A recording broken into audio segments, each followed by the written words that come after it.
Good morning, good afternoon, good evening, wherever you happen to be in the world today. We're getting our Final Fantasy XIV stream started today. We left off in Elpis last time.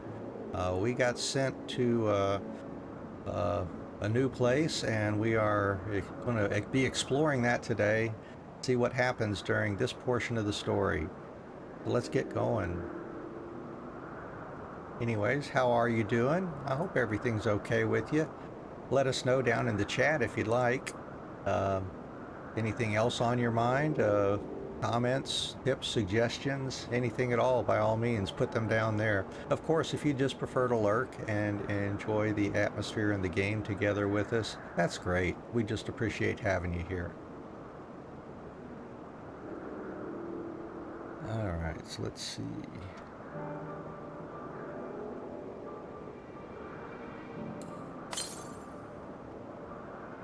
One to the north somewhere here, and we gotta find Hermes.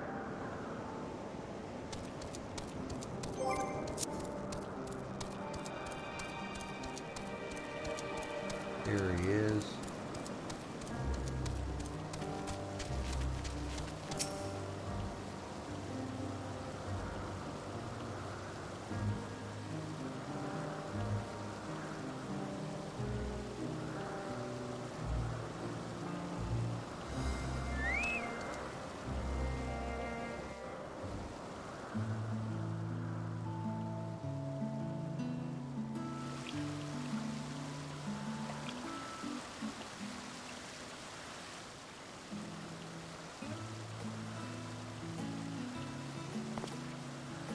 Huh. You are...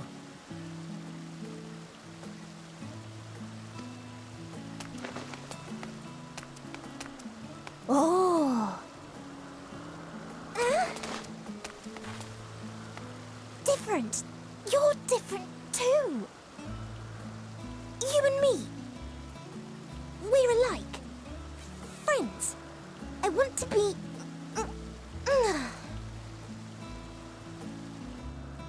Wait. Please. Wait.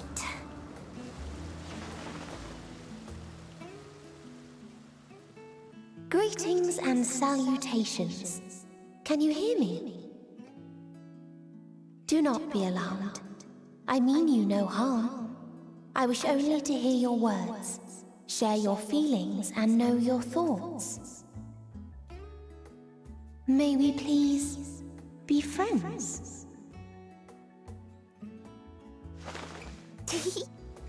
May we please be friends?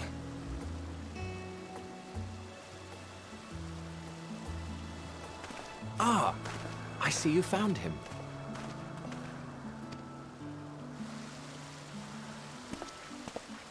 It's Ladeus. It's been a while. Too long, I think. Too long indeed for close collaborators. On this blessed occasion, I bring not only myself, but others who long to speak with you.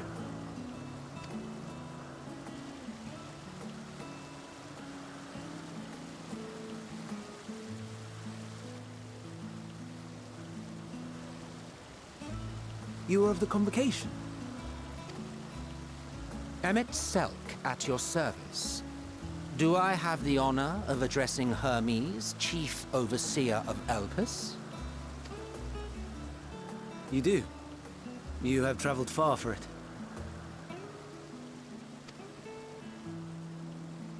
Given your facility's purpose, its remote location is something of a necessity. Would that I didn't have to rely upon a guide. Oh, you wound me. Have I not ever been an attentive and helpful friend? But moving along to more agreeable company, this one we chanced to...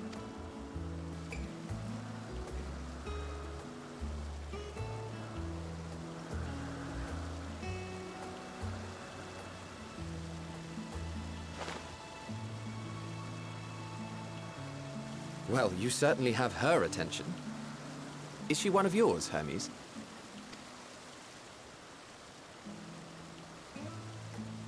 Her name is Meteon. It means shooting star.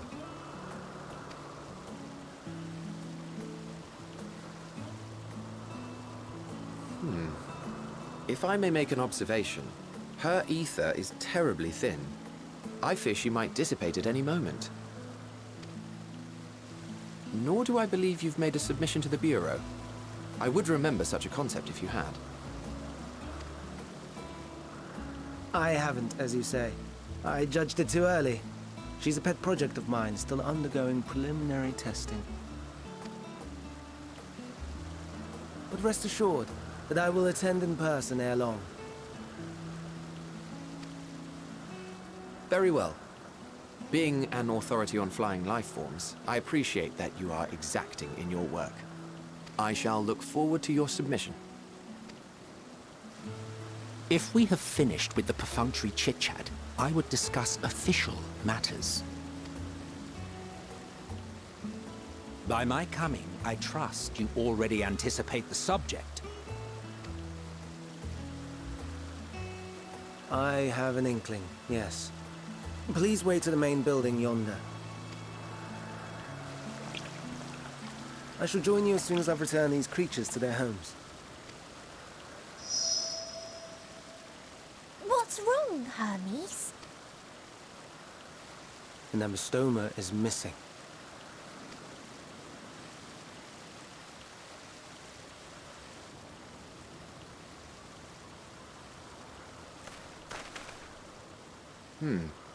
I may have found it. A creature with the self-same ether as those there, nestled in the boughs of a tree outside the grounds.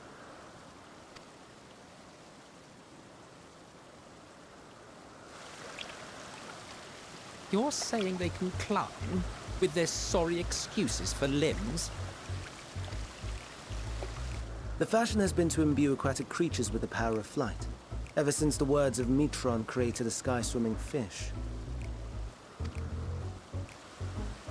The ambystomas, too, can fly, if only slightly, and they could conceivably climb a tree. Whether they can come down safely, however... Excuse me.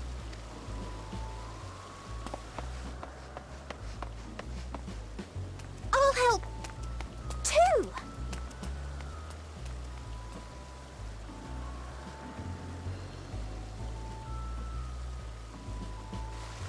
And what are we supposed to do with this lot?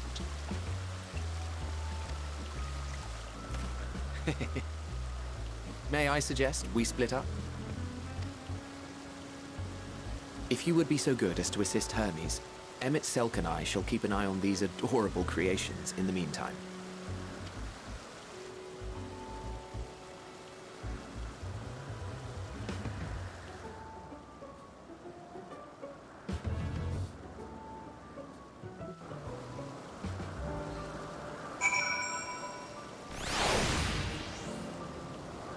All right, well, I guess we'll go head off and help him with the escaped fish things there.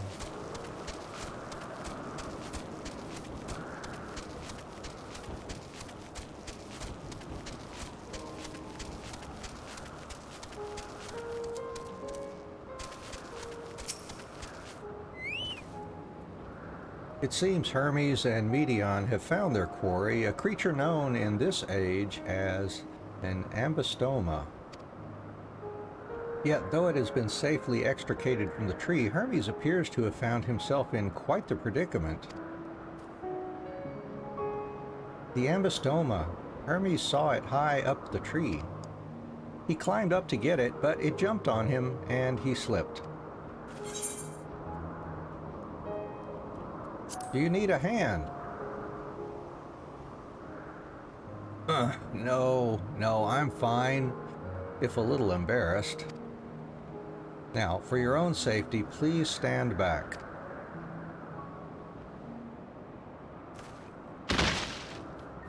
Ugh.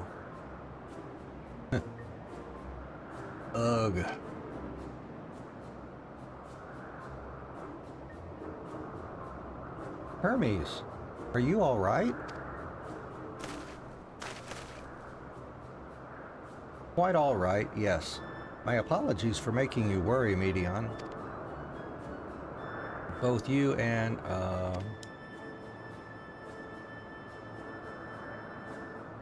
An adventurer you are called. An intriguing name, somehow reminiscent of a new creation. Thank you for coming after me.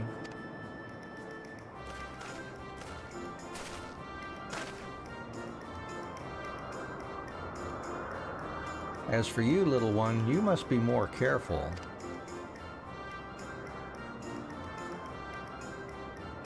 You may be able to fly, but it doesn't mean you cannot fall and hurt yourself.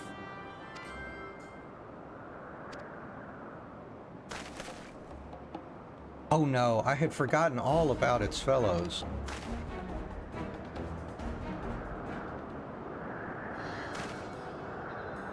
Truly, what a relief. I must thank Emet-Selch and Hythlodaeus when I return to them, but first, with the distractions out of the way, as Chief Overseer of Elpis, permit me to welcome you to our facility. I hope you will enjoy your time here.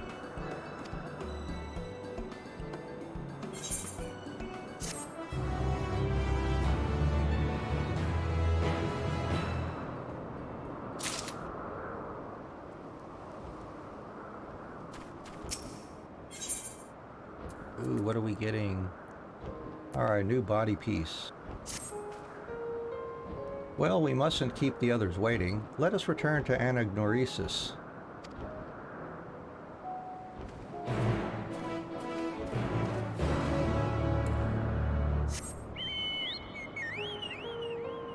And I want to check something before we continue on here. I'm going to go back to Old Sharlayan real quick. See if we've unlocked any more clan hunts or not here.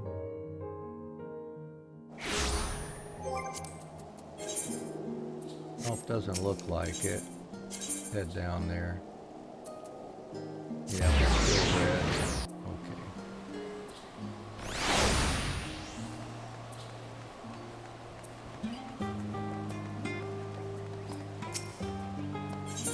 Oh yeah, we already got the associates. Alright. So we're up to date. Alright, back to Anagnoresis.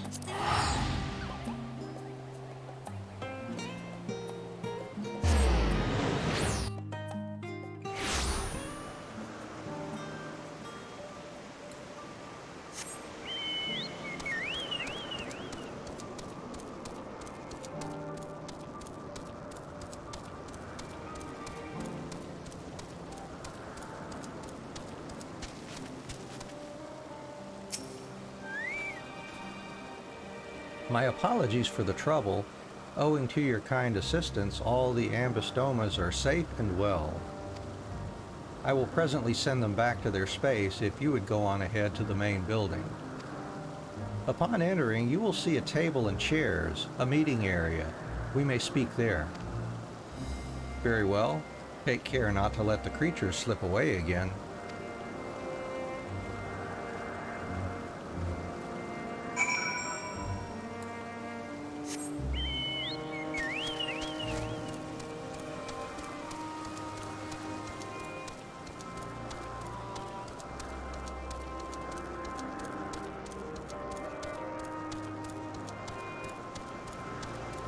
Gemstone Trader.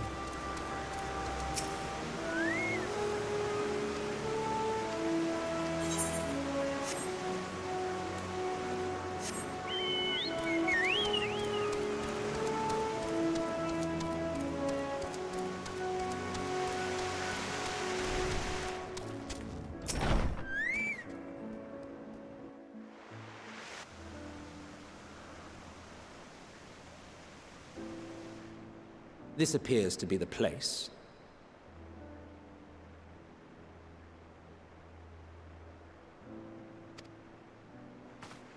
And here is where we part ways.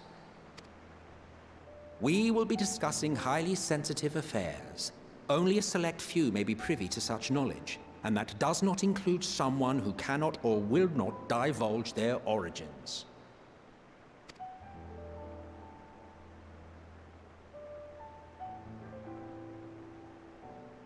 What? Will I have to remove you by force?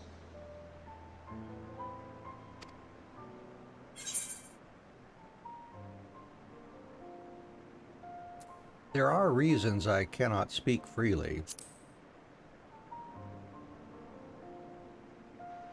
Let's hear them then, these reasons of yours.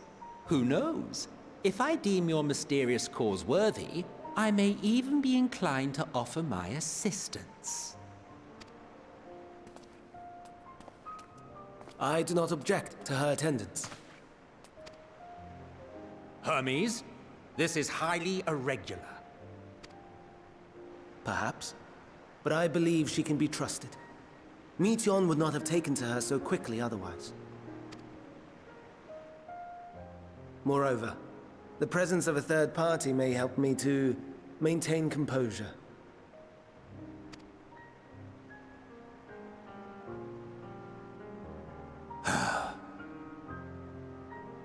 As you wish, then.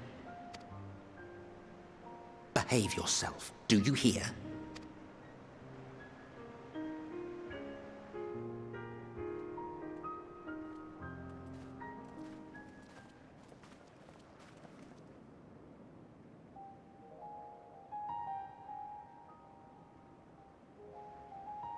So, it's finally happened, then.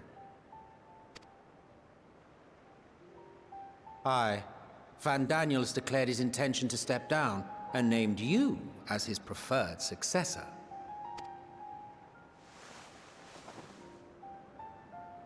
In recognition of your knowledge and your works, the Convocation is giving the recommendation due consideration.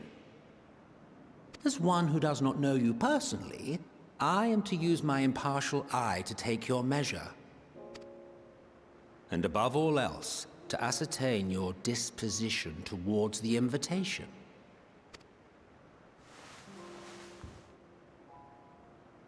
I understand that you and Van Daniel are close. He himself was once chief overseer of Elpis after all.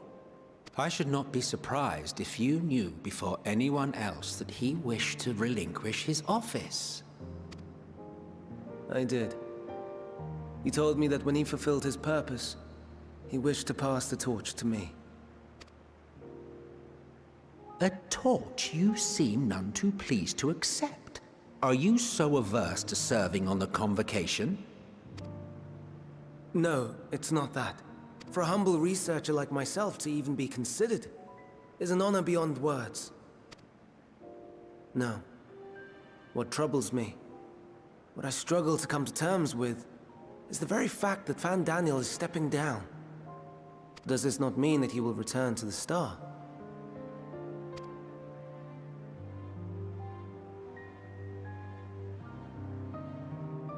Of his own volition, yes, like so many others have before him. Return to the Star? Does that mean die? Well now, that's not a word I hear often.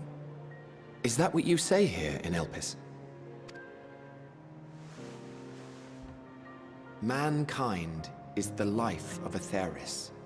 Each of us, a drop of blood flowing through its veins, bearing sustenance.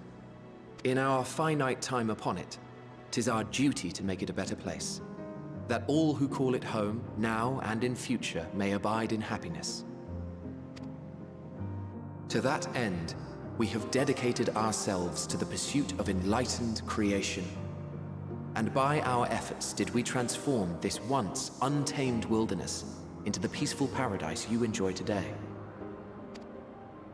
To return to the star whence we came is a privilege afforded to we who have so loved and nurtured it. A choice embraced by those who have lived their lives to the fullest, in service to our world. And when they depart upon this journey, it is beautiful, always. The 14 are no exception. 'Tis believed no occasion is more felicitous than the fulfillment of one's duty. Our office becomes our lives, and to retire is to return, or so the majority of us hold. Some few have elected to eschew custom.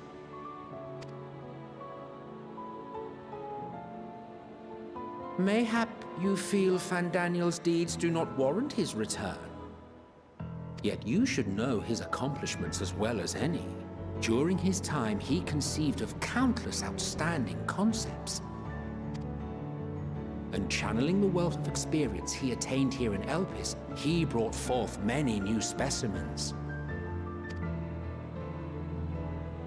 I know of all this. I do. It's just, I cannot fathom why someone so great and wise, who could still do so much good, would want to end it all.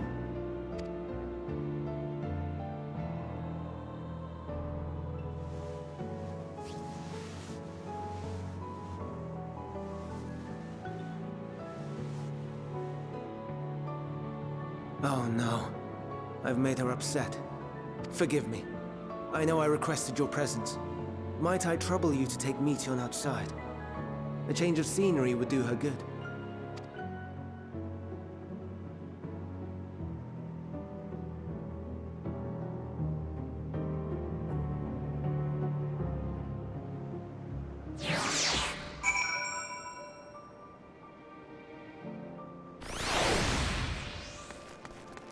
Come on, Meteon, let's go outside. I'm sorry, Anne. I didn't mean... a walk. Perhaps we can go for a walk?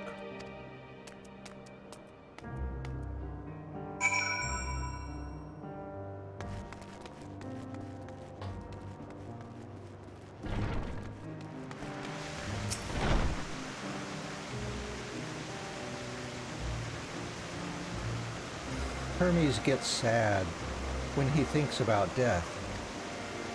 When others are sad, I'm sad too. That's how I am, how he made me.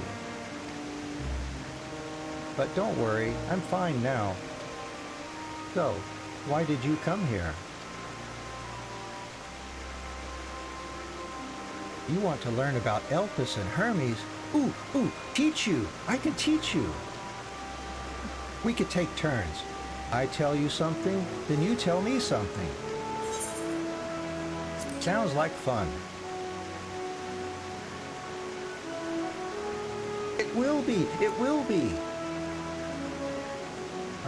Where to start? Ah, yes, let's talk to Memnon. He should be near the Aetherite. I'm not good at explaining, but Memnon is, so I'll have him explain instead. And Meteon is accompanying us. Looks like Memnon's right there.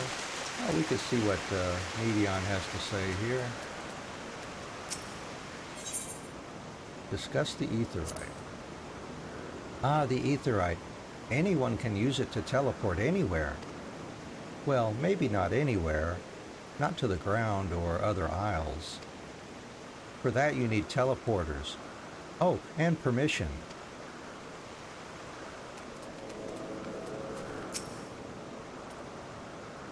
And what have we here? Though you look like a person, your ether is quite thin. I assume you are a familiar like Meteon? Is there something you need? This is Anne. Could you teach her about Elpis? Ah, a newly arrived familiar, is she? Very well, I should be glad to introduce our fair facility to her. As you know, it is mankind's duty to make the star a better place. As part of this duty, we employ creation magics to bring forth new life. However, we cannot simply release our works into the world, for it would lead to chaos. No, any and all life forms must undergo extensive testing to determine their fitness to exist. Testing which is conducted here in Elpis. Every candidate is subjected to rigorous study in which we identify their properties, surmise what habitats might be suitable, and speculate as to the effects they may have on the environment and other species. Should it be judged a beneficial addition to the star, it will be allowed to take its place in the world. The two of you, too, were created with the hope of making the star a better place, so heed your masters well and be good, do you hear? We will, Memnon, we will. Thanks for the lesson. You had a turn, now I get a turn. Where did you come from?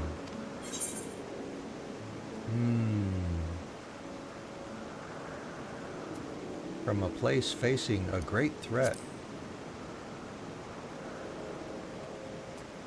There's such a place? I had no idea. But this place is important to you. I can feel it. Oh, my power. I haven't told you about it yet. A creation. Let's find a creation, one not being watched. Then I'll explain my power. All right, let's go find a creation then.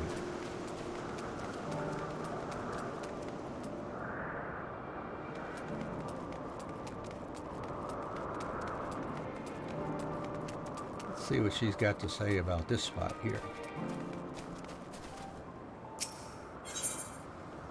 Discuss the Spriggans. Spriggans? What are Spriggans?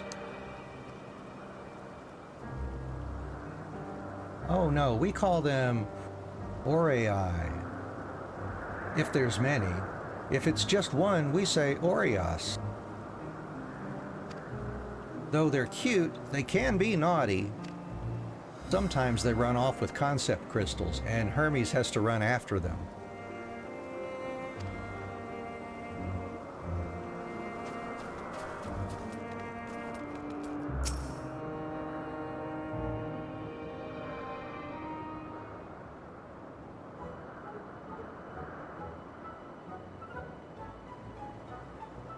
Oh, this creation is perfect.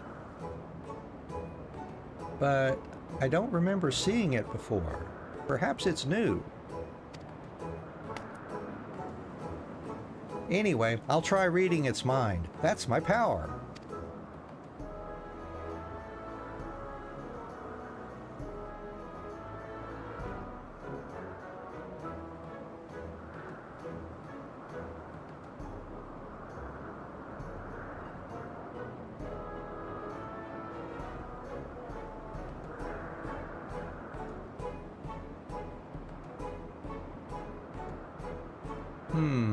I can't read it. Or maybe there's nothing to read? Wait, please wait. I'll try again. With you this time.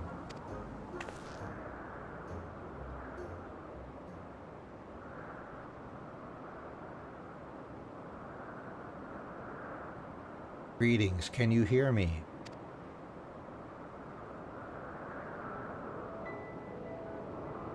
This is my power. I can read the emotions of those around me and project my emotions to others in return.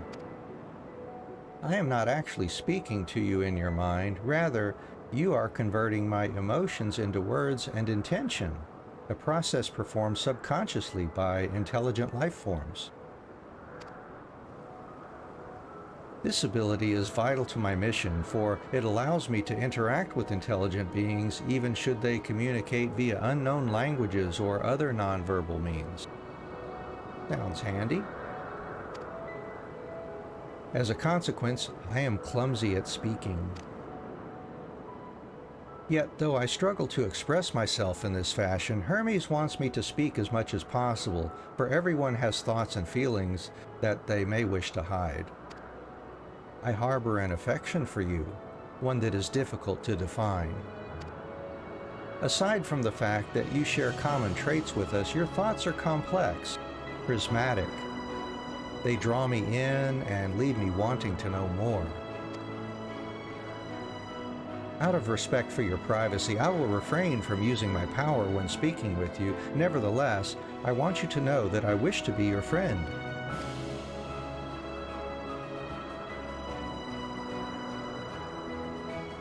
Did you hear me? Yeah, good. Now, it's my turn again. So, what are you good at?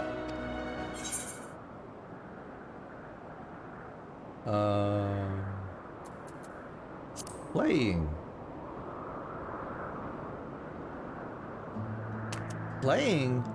I'm still not sure what that means. Hermes says, let's play, but then he goes for a walk, or looks at creations. It's fun, but no different from work.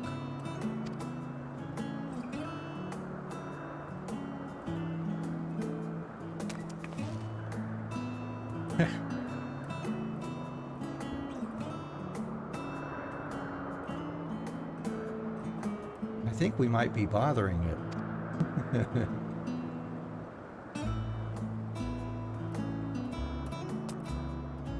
Let's keep going. We'll go and see Euantha next. She's usually in a small building, one on the west road.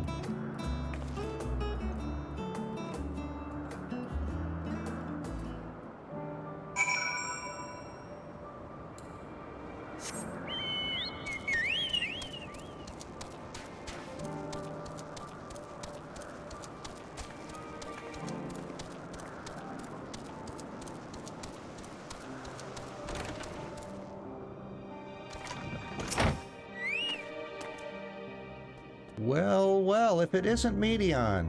I see you've brought a friend today. Greetings, Euantha. An apple. Could you make me an apple? The kind Hermes likes, covered in syrup. I want to share it with Anne. Oh, candied apple. Hermes is certainly partial to them, but you know you can't eat Medion. You weren't made to do so. But I like it too. It may seem that way, but it's due to your ability to share others' feelings. You've taken Hermes' likes for your own. In any case, I can't prepare an apple right now, but I'll bring one for Hermes soon, I promise. I'm sorry, Anne. I wanted to show you my favorite thing. Then I could ask about yours, but I failed. I'll tell her what I like. Ooh, that's what you like. Yes, yes, I can feel it. Your joy and happiness. And it makes me happy too. Thanks for sharing it with me, Anne. Well, we've walked and talked a lot. Maybe Hermes has finished talking too. Shall we go and see?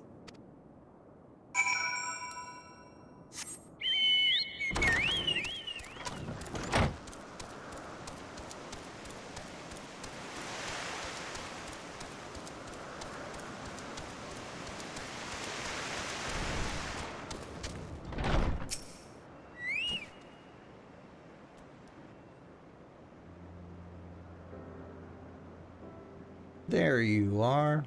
I can see the fresh air has done Medion good. Anne wanted to learn about you and Elpis, so I taught her. About this place, about my power, about your favorite food. I'm not sure if that last one will be of any use. But I do appreciate your keeping Medion company. While you were away, I finished speaking with our guests. Finished? Hardly. You requested time to consider the invitation, so we have no choice but to occupy ourselves with an inspection of your work. My apologies. It has been decided that Emet-Selch and Hythlodaeus will accompany me as I tend to my duties. If you wish to learn more, perhaps you would like to come too.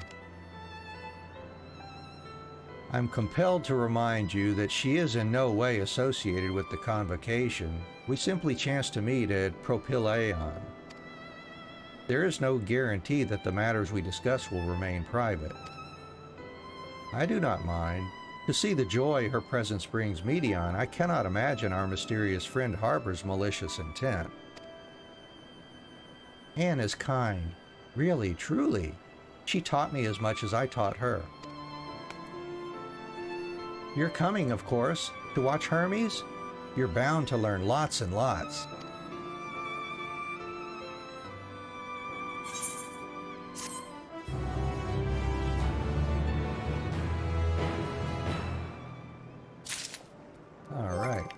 Let's get our new piece on here. Eye level 539 here. Scarlet Moko robe of the last unicorn. Okay, there we go.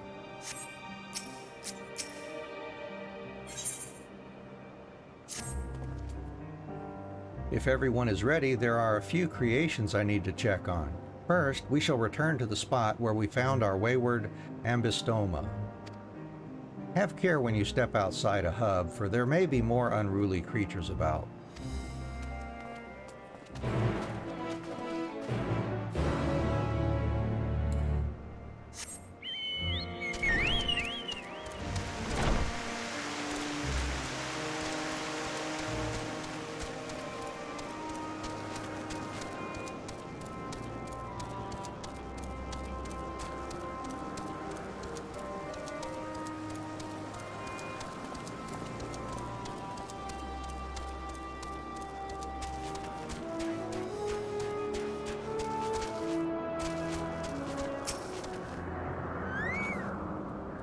This here is a new species of Petaludo we recently set loose. It has been doing very well, managing to maintain a stable existence thus far. If it can see its observation period to the end without issue, we shall release it unto the world. Tell me, do you know the difference between living beings and arcane entities? It is the presence of a soul. Yet the soul isn't something you can choose to have at will. No, it manifests only in those beings whose forms adhere to the laws of creation that can endure on their own. Beings that do not fulfill this requirement, such as those spontaneously born of magic or natural phenomenon, do not have souls. No matter how much it might resemble flora or fauna, if it lacks a soul, then it is considered an arcane entity. So you see, it is not for mankind to decide what is living. That domain lies beyond our manipulation, and it is hubris to assume otherwise. But come, let us head to the nearby beacon. I've received a report that arcane entities have gathered there.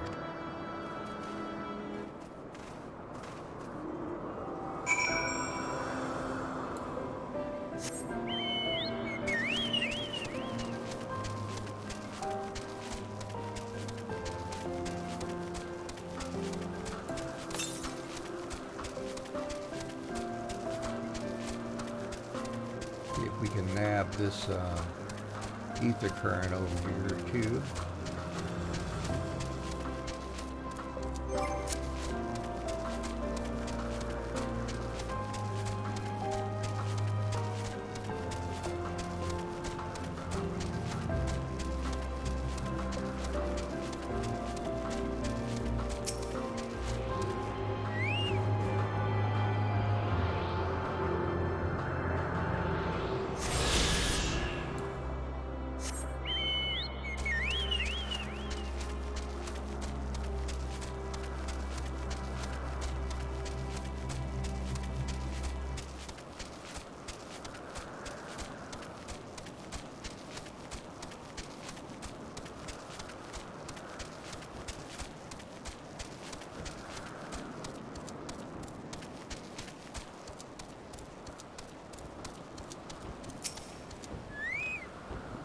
Ah, yes. Lightning Pneuma, just as the report said.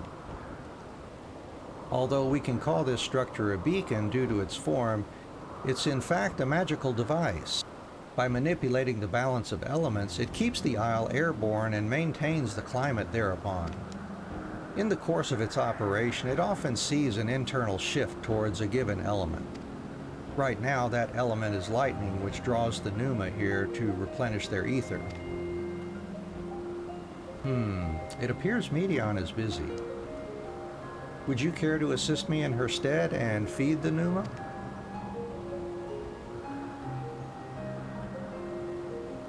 By using this lightning converger, you can harness ambient lightning and focus it into a ball, a veritable feast for our dazzling friends.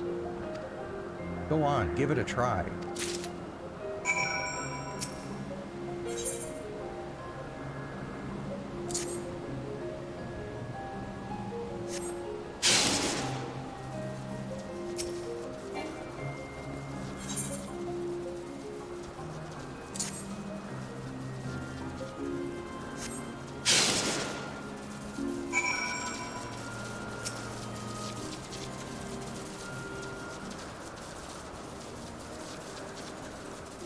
Perfectly done, Anne.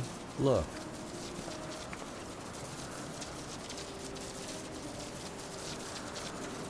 See how they gather to feed? How they express themselves through their actions despite their lack of words? Speech is not the sole defining characteristic of a thinking, feeling creature, nor is silence an indication that they do not possess these qualities. Be it a soulless arcane entity such as the Pneuma, or an ephemeral life form such as the Petaluda, all seek to perpetuate their existence, to survive.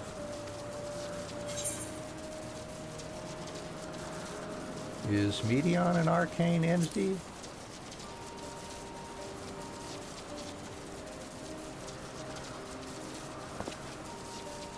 A good question. I can answer it from a theoretical standpoint, but it ultimately falls to the Bureau of the Architect to pass judgment.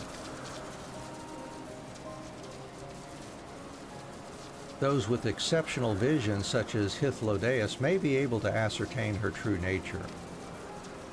But to me, it doesn't matter. She is herself, and that is all I need to know.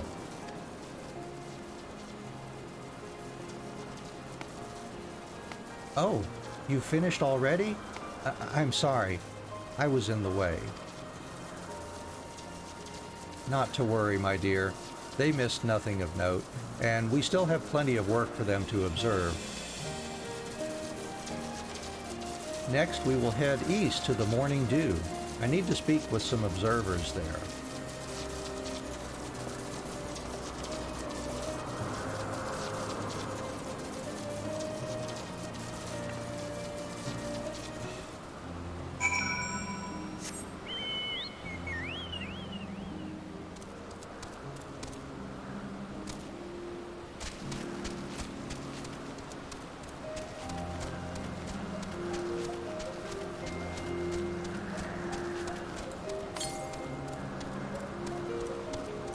Another one up here, it looks like.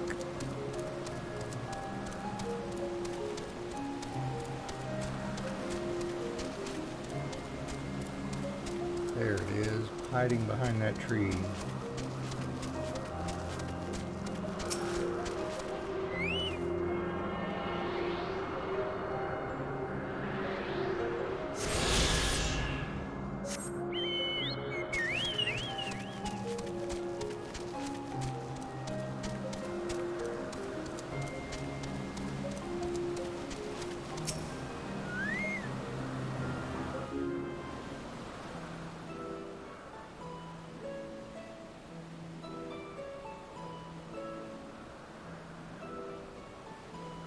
Amazing, is it not?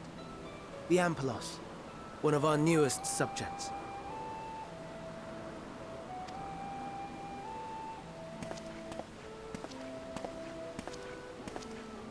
So, how are we coming along?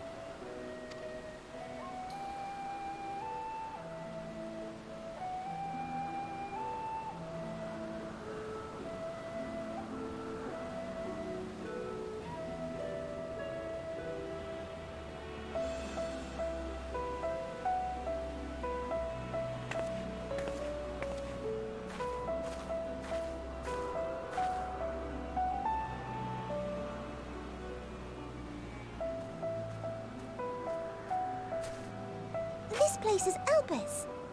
Those flowers. Elpis. Entelechies. Like me.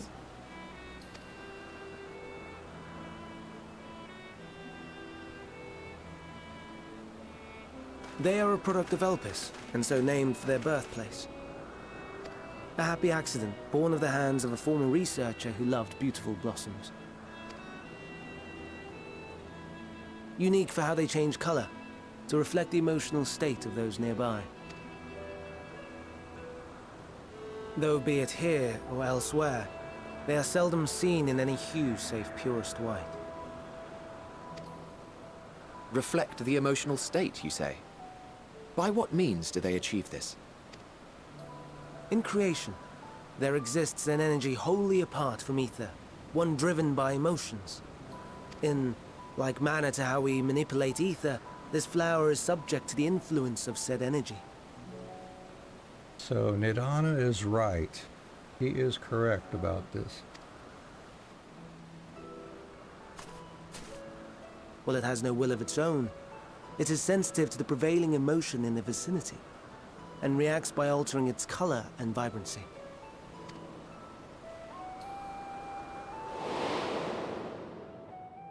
Akasha? It is one of the unseen energies defined by Harnish alchemical theory. Though a gross oversimplification, some describe it as an essence influenced by feeling.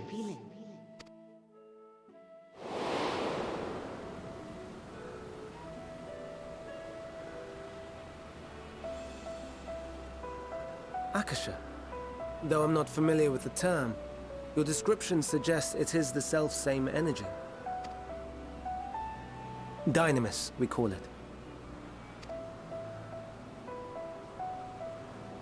And those entities like the Elpis flower that have the ability to interact with this energy, converting emotions into tangible phenomena, are Entelechies. That's me! That's me! An Entelechy! That you are, my dear. And no ordinary one at that, but the first possessed of free will.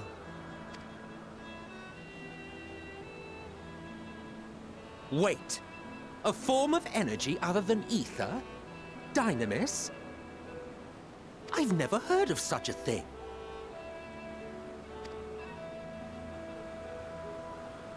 Hardly surprising. Dynamis cannot be seen, much less felt. And though its existence has long been theorized, we had no proof until the flower's serendipitous creation. What's more, Dynamis is far weaker than ether. Under normal circumstances, its effects are drowned out by the latter, on account of which, beings comprised of and reliant upon the ether, like you and I, are unable to make practical use of Dynamis. 'Tis a truly esoteric thing, known to but a select few scholars. Intriguing. Then, given the limitations you described, why create Meteon?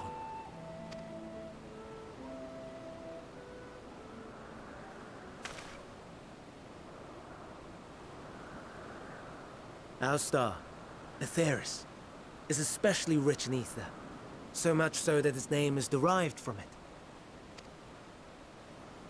However, when we consider all energy in existence here and in the vast space beyond, Dynamis may account for as much as 68.3%, the more abundant form by far. Were we able to control it, we could open the door to limitless possibilities. 'Tis not unlike a gently flowing stream, unable to break through the dam of ether barring its path. But if we could imbue the stream with the vigor of a raging river...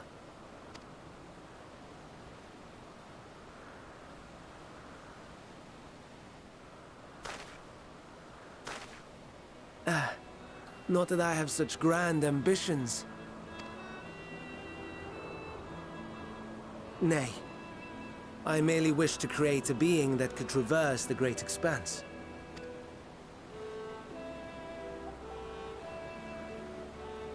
The relative scarcity of ether beyond the bounds of this star was a concern. And so, I looked to another source of energy by necessity.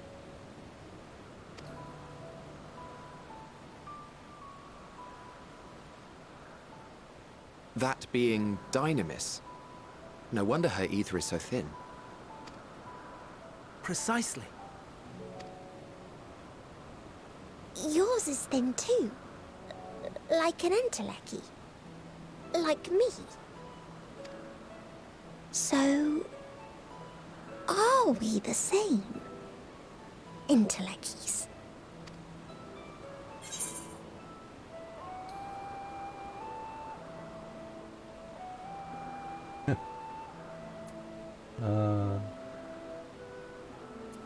If I'm thin, it's because Emmett Selk didn't do a proper job.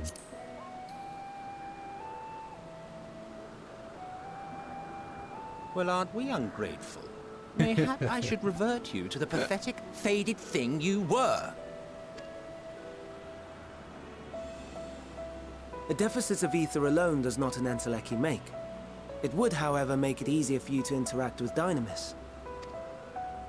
And limited though its influence may be, this quality could prove the difference between victory and defeat. You do well not to underestimate it.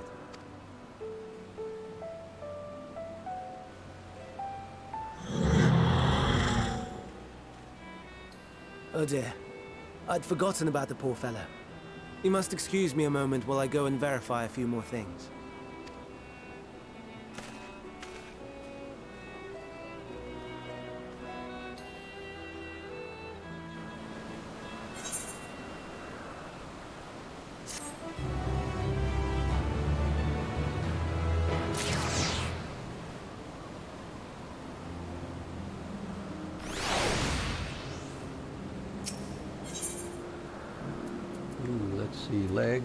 Leg gear next. Not that I or anyone else would be able to make use of it even if we knew, but it irks me to discover that there is an entirely different form of energy, and no one told me. That personal annoyance aside, Hermes' knowledge is undeniably impressive. Given that there are none among the 14 who specialize in the Celestial, he would be a welcome addition. Assuming he can be persuaded to join, that is. I still can't understand his hesitation. Why did you join the convocation? Oh, you wish to know why Emmett Selk was chosen for the convocation. I should be glad to share the tale. It began when... Not another word. Lest you've forgotten, we're to learn about Hermes, not me. My misspent youth is not your concern.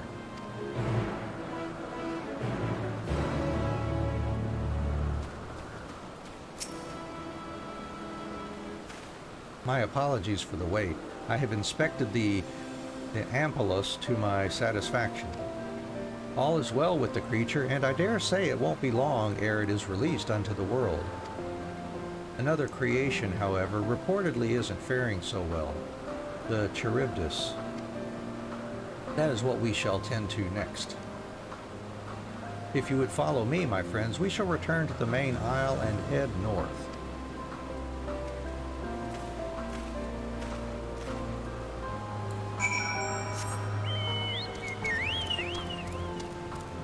By all means, let us head north here. Next one is way off.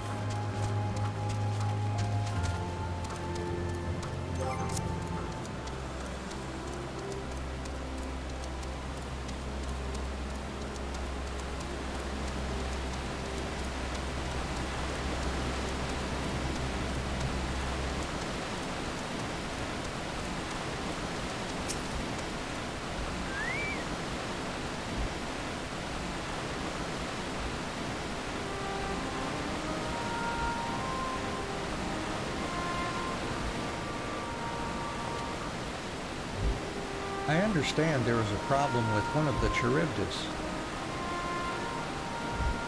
Yes, that's right. As you know, the Charybdis is based on a sea creature. Owing to adjustments to enhance its affinity to wind, it is capable of flight. The specimens created from the concept could all fly without issue, but a problem arose in subsequent generations. This third generation creature was born with an etheric balance leaning strongly towards water, its aquatic origin reasserting itself, it would seem. The result being its affinity to wind is diminished and it cannot fly. No matter what we try, we can't get it to rise even the slightest bit. For such change to manifest in so few generations, I fear they are too unstable. Flawed. With your permission, I will revert the creatures and recommend to the Bureau that the concept be revised. With its etheric balance leaning toward water, the Charybdis would indeed struggle to manipulate wind. Yet it is too early to conclude that it cannot fly. Having failed at first, it may simply have developed a fear.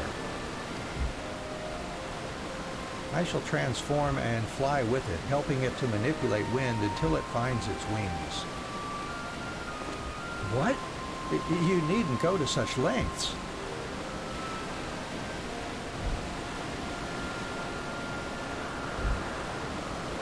You don't know? But of course not.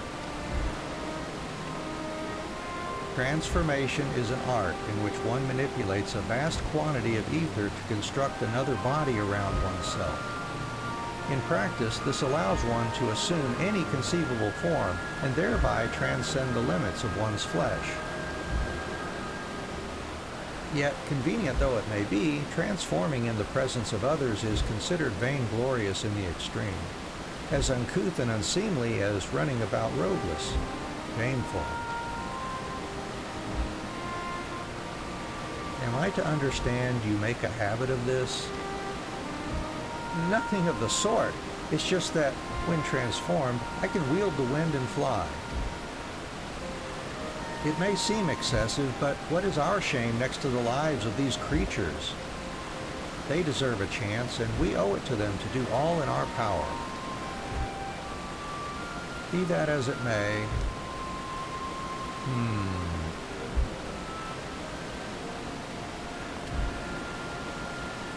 Yes, I believe I have a solution. Emmett Self, may I trouble you to move that Charybdis away from its fellows, somewhere out of sight.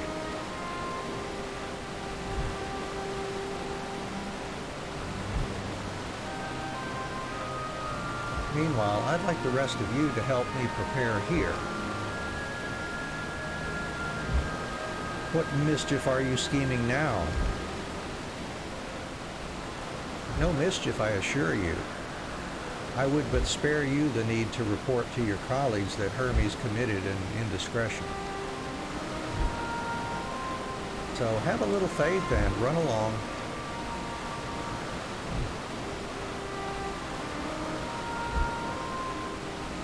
I trust you don't mind.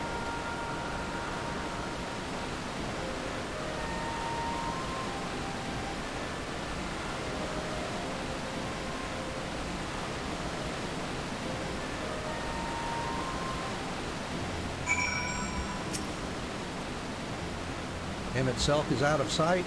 Good. Let's speak of the plan. It's a stroke of genius, really.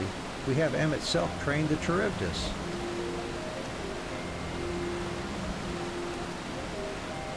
Aside from being able to fly untransformed, he can readily see ether currents. And with his adept spellcraft, he can also employ suitable wind magics to guide the creature along. While he is indeed capable of all you described, it is not his duty. I am loath to trouble him with it. Don't be. As I mentioned, it would also be for his own sake. With that settled, let's begin at once. Anne, I want you to go to Emmett Selk. Tell him that you have a favor to ask. He will be disinclined to cooperate at first, but you mustn't be discouraged. With our friend, the trick is to be unflaggingly persistent. Off you go now, and good luck. And we'll have to say, I have a favor to ask. All right.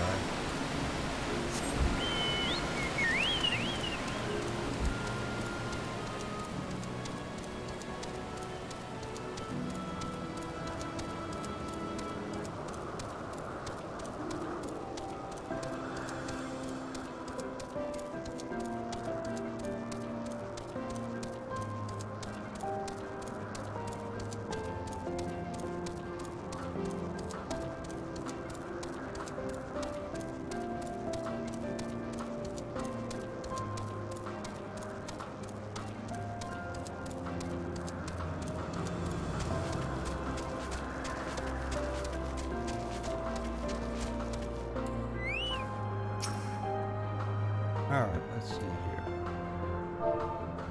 Say, I have a favor to ask. And I'm too far away. Okay. Oh, no, you don't. I'm not lifting a finger. I don't know what Hythlodaeus is up to, and I will not be made to know. I refuse. Relentless insistence may serve to wear down the ever-wary Emet-Selch. He is ever-wary, isn't he? Alright, now we have to say, please, Emet-Selch.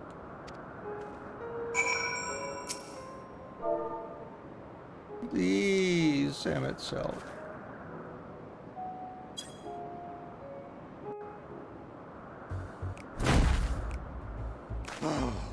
No, no, no. You are not foisting this nonsense on me.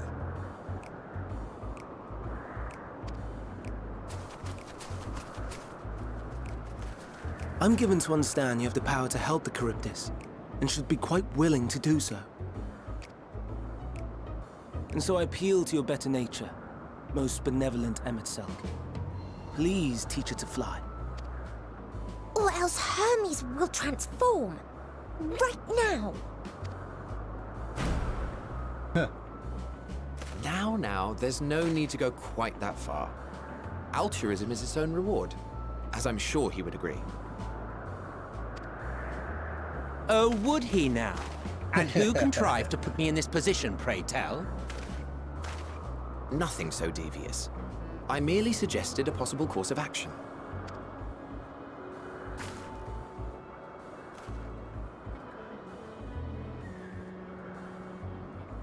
Please, Emet-Selch.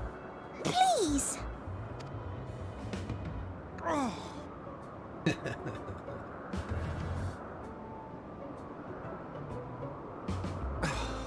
did not come all this way to play nursemaid to your creations. I'd thank you to remember this favor and let it be the last.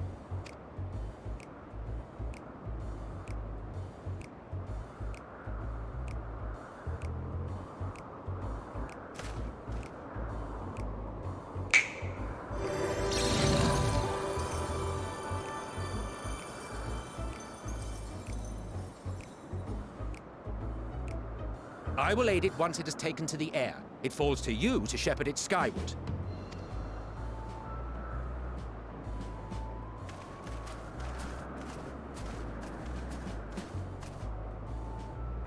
Well, let's relax and enjoy the spectacle, shall we?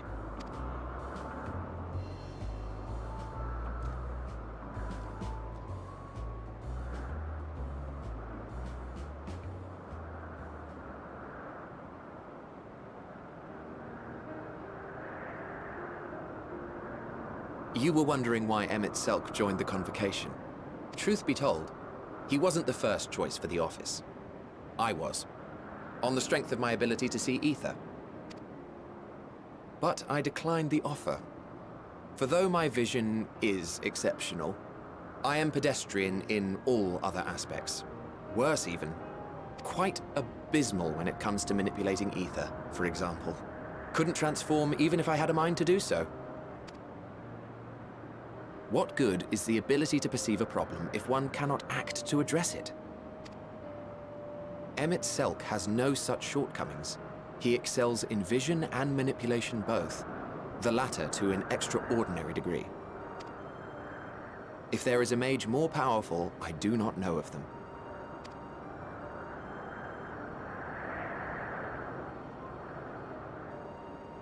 Thus did I recommend him for the office in my stead.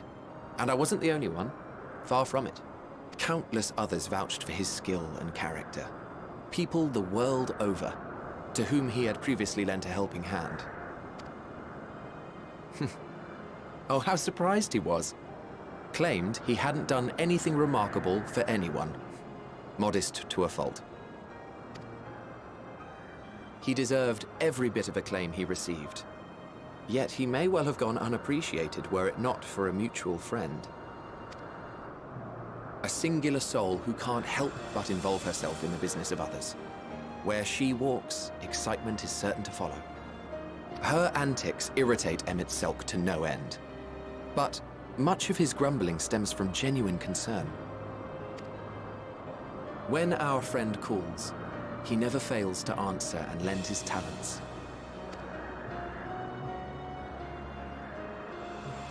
And in the course of doing so, he himself came to be recognized and respected by those around him.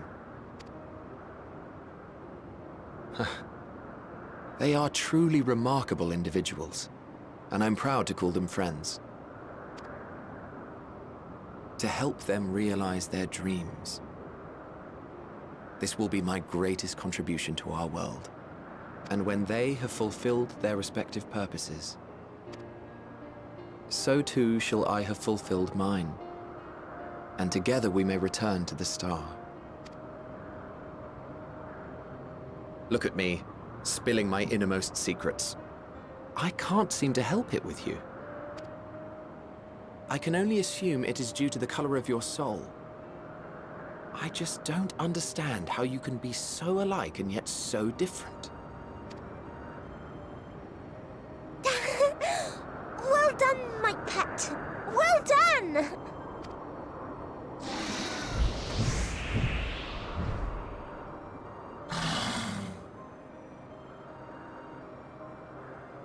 Ah, yes. I dare say the Charybdis will be fine here on. Why don't you go and signal to Emmett Selk? Let him know that his arduous task is at an end.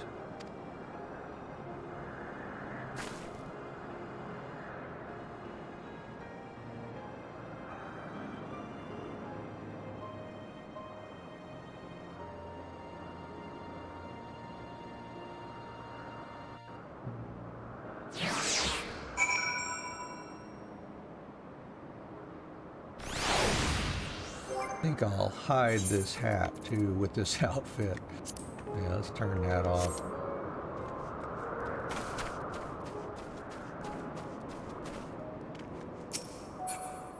Alright, what have I got to do? I have to wave from here. Okay.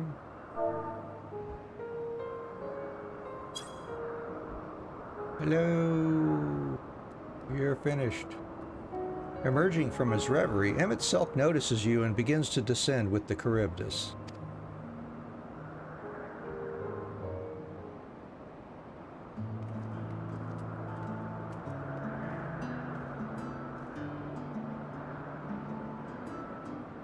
I have no words to express my gratitude. Thanks to you, the Charybdis has learned to fly.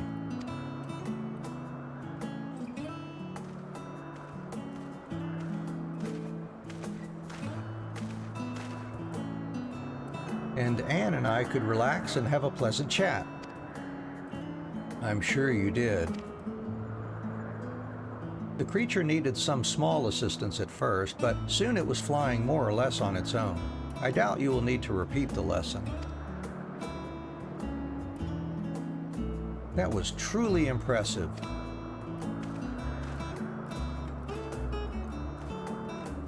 I witnessed it all from afar. The Charybdis flies!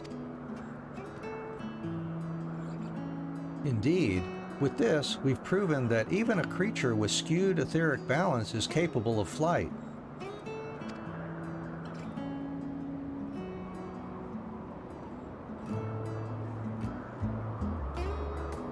Though we helped it to achieve this, the Charybdis is a herd animal. They may well aid their struggling kin in like fashion if and when the need arises. Keeping this in mind, I bid you continue observing them. If that is what you want. But if I may say so, rather than hoping an idealistic possibility comes to pass, would it not be simpler to have the concept adjusted? That way we could guarantee that anomalies such as this specimen are never born in the first place. These creatures are already here. We will spare no effort in giving them a chance to survive. As you wish, Chief. As you wish.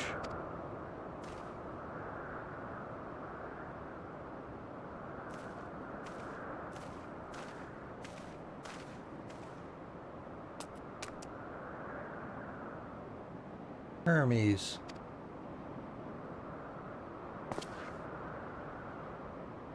I'm fine. Don't worry.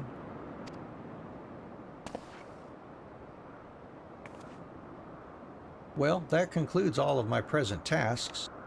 Let us return to Anagnoresis now, for now.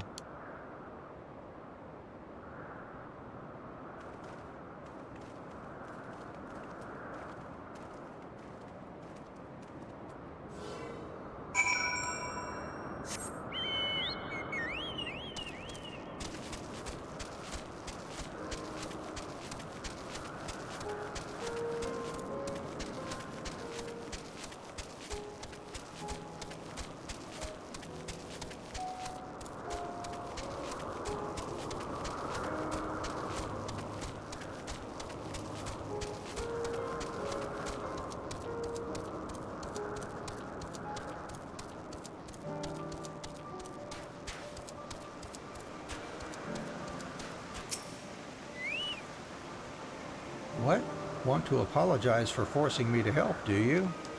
Save your breath. You didn't force me to do anything. I merely chose the most expeditious way to have done with an impediment to our business.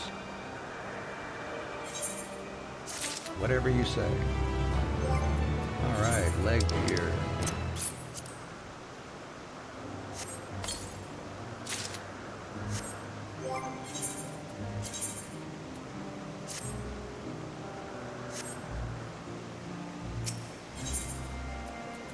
And foot gear coming up.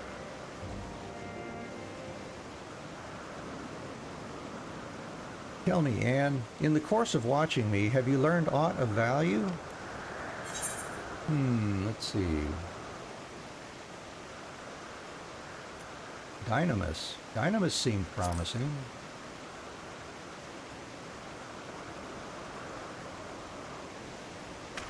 Dynamis, you say? Curious that such an obscure phenomenon should be of interest to you.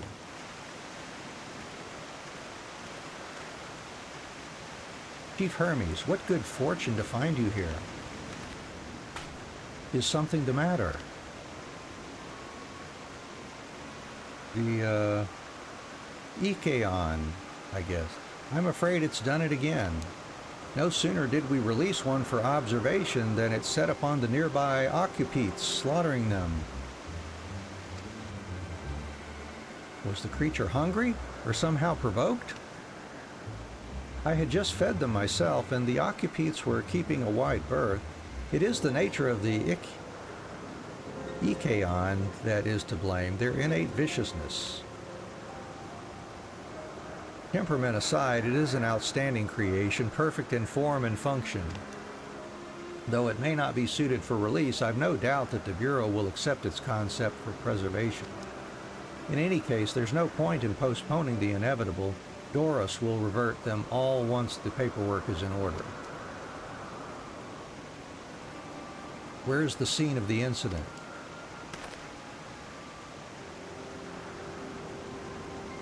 Just off the path to the 12 Wonders. As you make your way, you should see it on the left. I don't know if Doros is still there, however. Hermes, wait!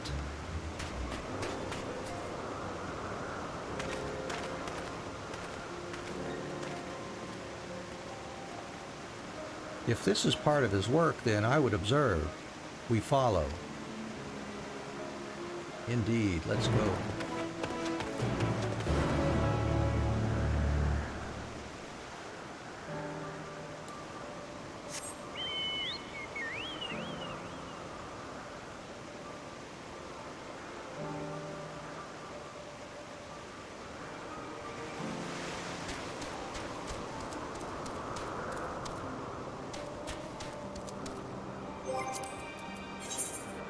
Oh, we do have a ether current quest here. Let's do that.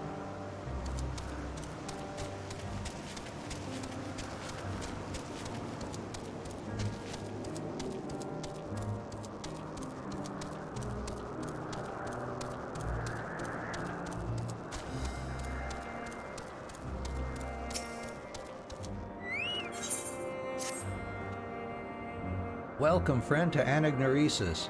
I am Soclus, or Socles, and I manage this region under the authority of Chief Hermes, the head overseer of Elpis.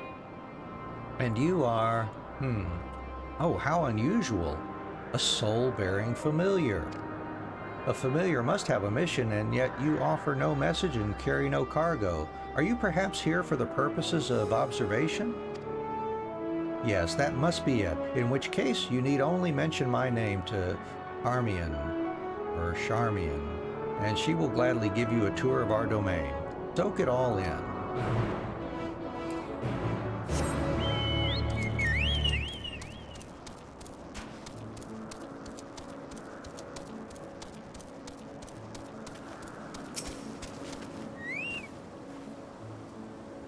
Yes?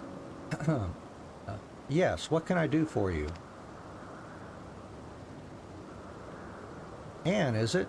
And Overseer Sokol wishes me to act as your guide. Oh.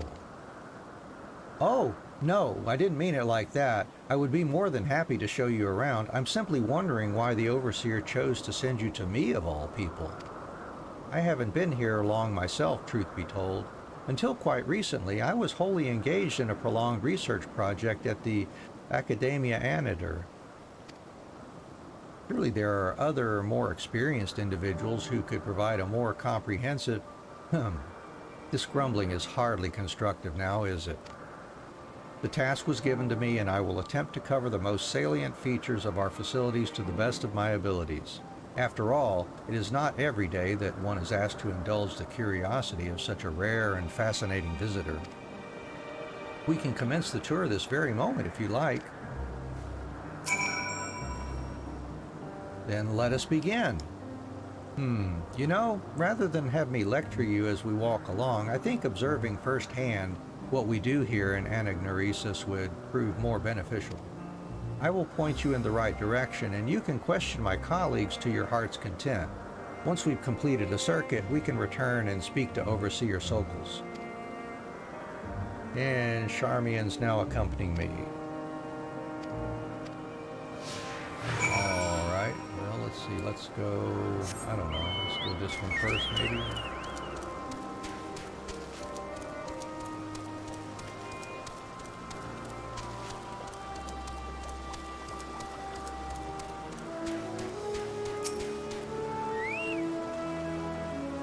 Charmian! Oh, and who is your friend? Asm's familiar? Why, you appear so astute and deliberate in your thinking. I should very much like to make an extended study of your composition and consciousness. Oh, do forgive my forwardness. It is my duty to chart the behavior of familiars, and I find it ever so diverting.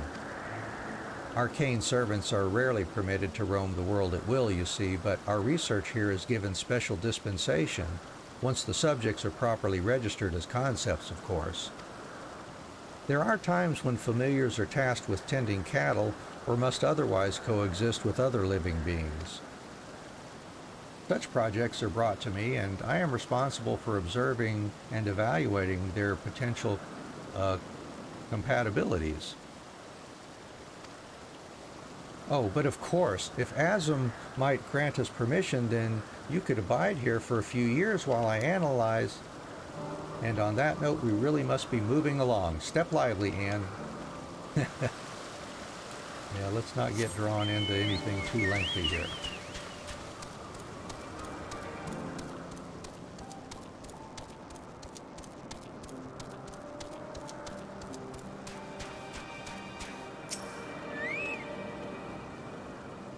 Who do we have here? A familiar of some kind, judging by your ethereal structure. Yes, I am accompanying Anne here on a tour around Anagnoresis at the behest of the Overseer. A tour? Feel free to wander as you please, of course, but I advise keeping your distance from the larger creatures. The fauna I have under observation occupy the top tier of the food chains and do not take kindly to intruders in their territory, especially the specimens found on the other islands. They can be exceedingly hostile.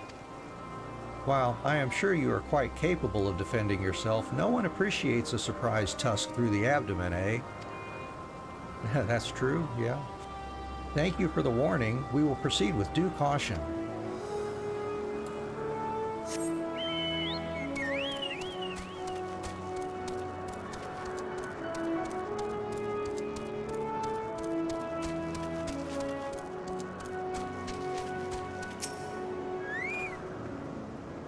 Hello, Charmian. Was there something? The Overseer asked that I give this familiar a tour of the grounds, and I thought the best way to do that was to show her what we do here firsthand. I see. Well, as my work is rather difficult to demonstrate, I hope a brief explanation will suffice. Our creations are many and varied, but I mainly preside over the plant life. When it comes to watching certain grasses grow, one must be prepared to observe over the course of several years, and in the case of trees, sometimes decades. Tedious perhaps, yet necessary. Plants are capable of altering an entire habitat, and their presence as a food source has an enormous influence on the local wildlife. Was that the sort of thing you wish to know? Yes, that was perfect. Thank you. I think we've covered the main areas of interest. All that's left now is to speak with Overseer Sokals.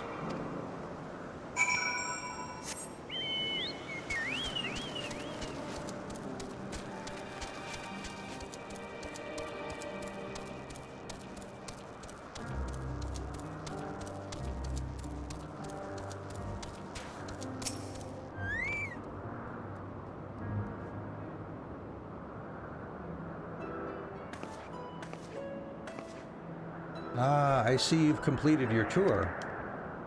Almost. We spoke with those in charge of the various facets of anagnoresis, but I thought it would be fitting to end this visit where it began, with you, Overseer Sokals. I see. And what is your impression of the work we do here? It requires equal levels of passion and patience.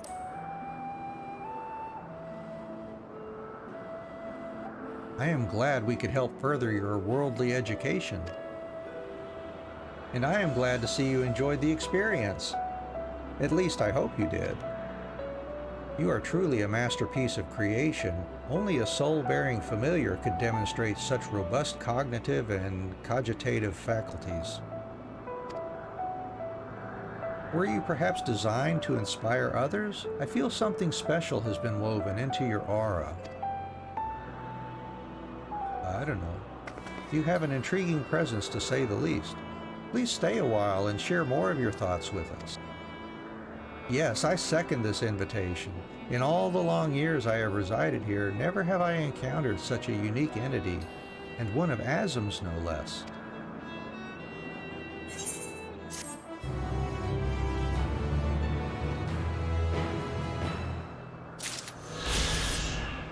Alright, continue on. Let's search for Hermes.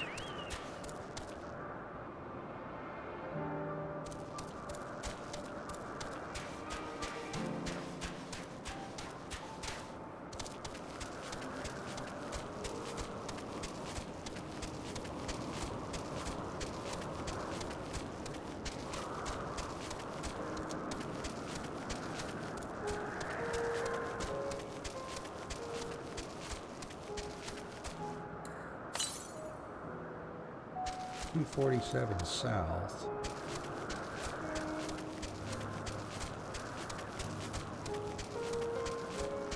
Go grab that.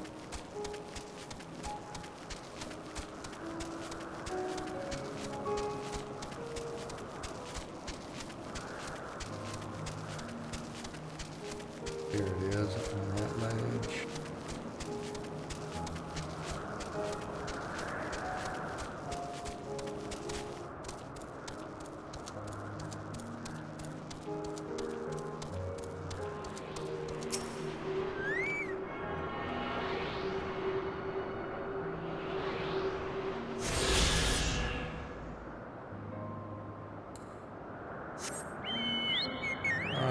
Back to finding Hermes here.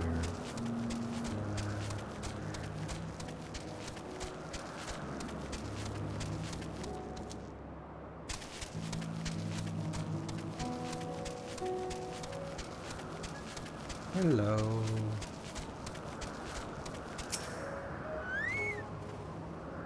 The lacerations and burns are unmistakable.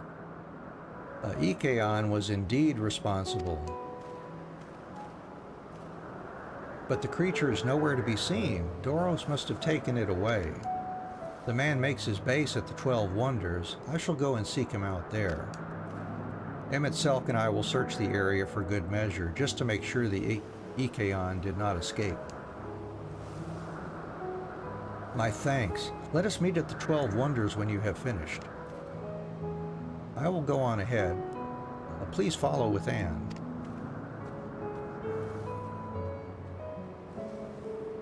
Come, it's down this path and over the bridge.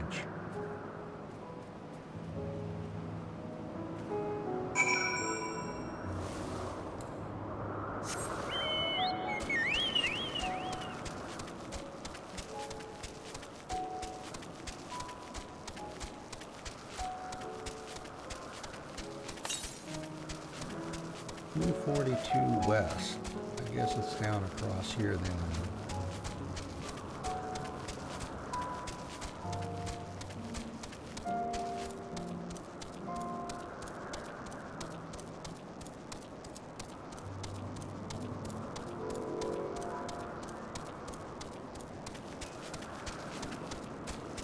Here it is up on that ledge.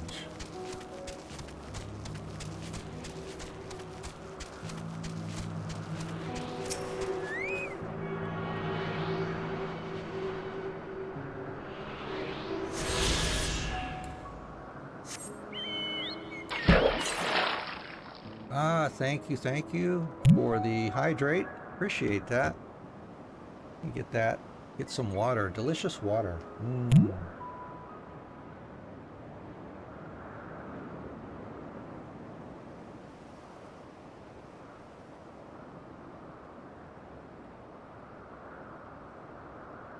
The next one's to the west, where I guess we'll be heading soon.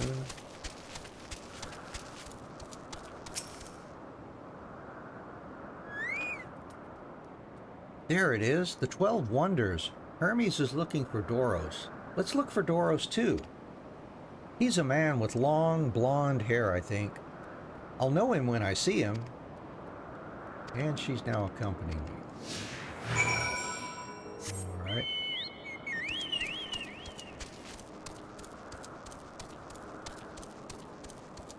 Let's go grab, let's see, dark-haired, blonde-haired woman, and grab the etherite here. There's blonde-haired man over there to my right.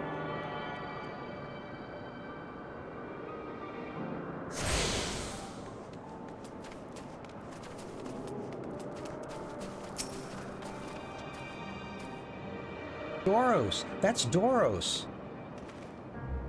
Well now, if it isn't Medion, what brings you here?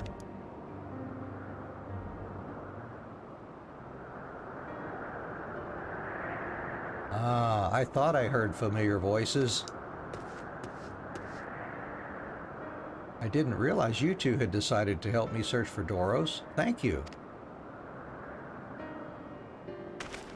You're in charge of Ikeones, I believe. Where are they now? Out in the fields in restraints. Frenzied as they were, I couldn't well return them to Thesis. Or Catesis. Once I've submitted my report, I'll see them reverted without delay.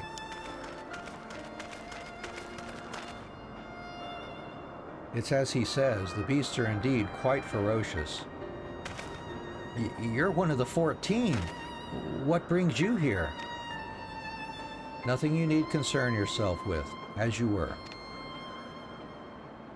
We've heard the news that Ikeon slaughtered Occupites. As the observer in charge, you are of the opinion that they are not fit to be released? Aye, I am. Their abnormal aggression and exceptional strength makes for a highly problematic combination. It matters not where they are released. Ooh, yeah, we're vegetables talking now. Leocones would threaten other species with upset and upset the natural order. Could it be that the specimens observed are an outlier? Highly unlikely. We've created a good many of them. All exhibited the same tendencies. Even when we used Kairos to begin with a fresh slate, their behavior was unchanged. Kairos? A memory reconfiguration system. The chief himself created it.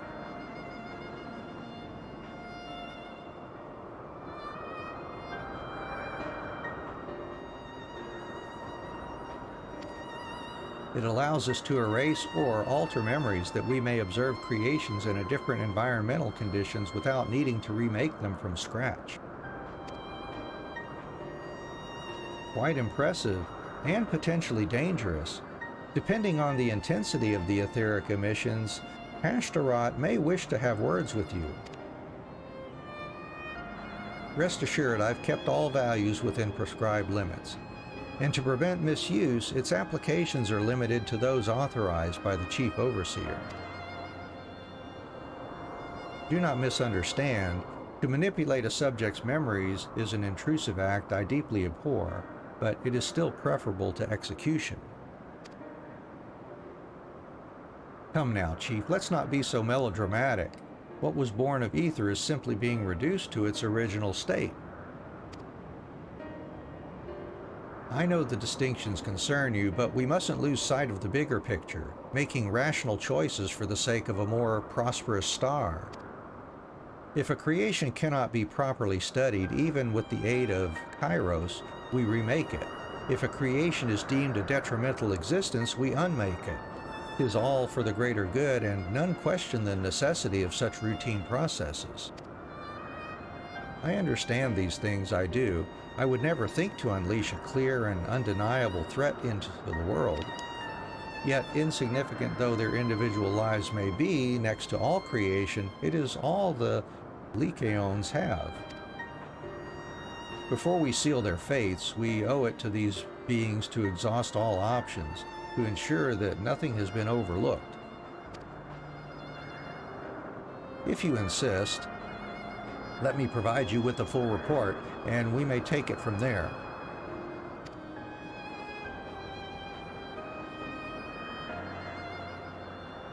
Would it be possible for us to attend the discussion, that Emmett Selk may better carry out his duties? By all means. Pray, show them to the meeting room.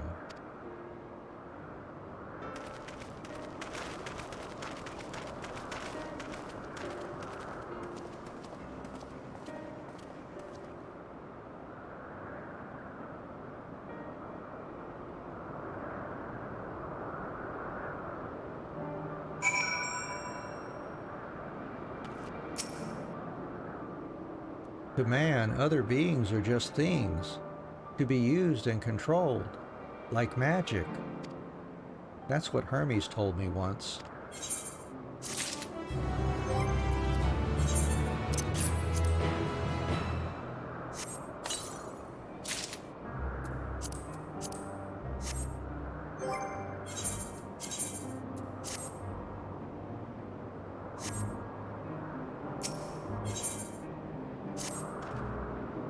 I fear this discussion may take a while, during which time... Medion, are you feeling unwell? It's not me, Hermes, it's you. I won't go to the meeting. I'll stay with Anne. Loath though I am to impose, may I leave Medion in your care again?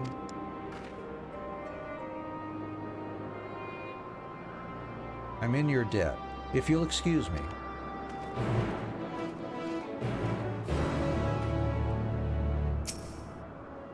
Can you help me with something, Anne? The meeting will make Hermes sad. I want to cheer him up. With a flower. Hermes likes flowers the most, of all the creations in Elpis. Most creations are expected to be interesting, or beautiful, or strong, better in some way. But flowers are different. They're designed to suit our emotions, what we feel and want to convey. Hermes likes that. I can't make flowers, so I'll search for one, and I want you to search with me.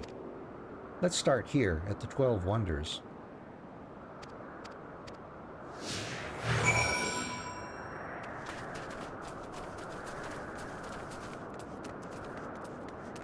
There's a tree in bloom.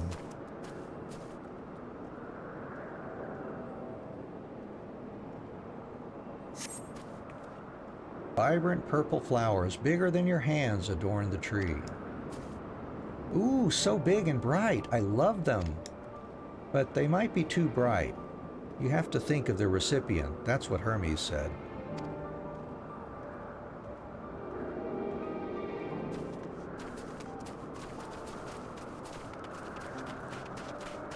And a slender tree.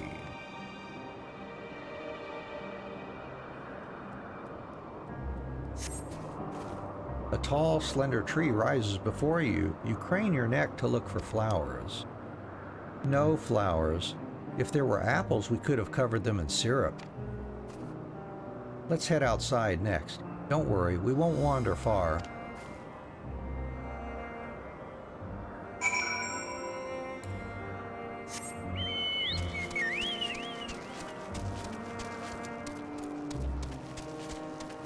Here's a flower bed.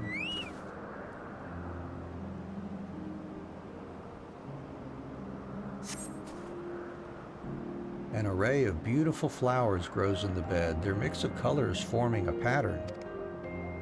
These would be better for Hermes, but they're hedged in. That means we shouldn't touch them. They're either under observation or poisonous. Any other place should be fine, though. Let's keep looking.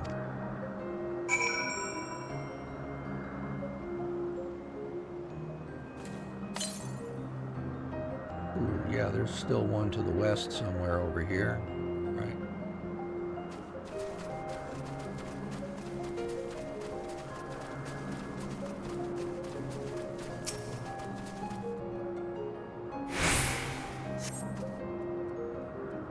Set on a tall, thin stalk, the oddly shaped flower is mesmerizing in its undulations.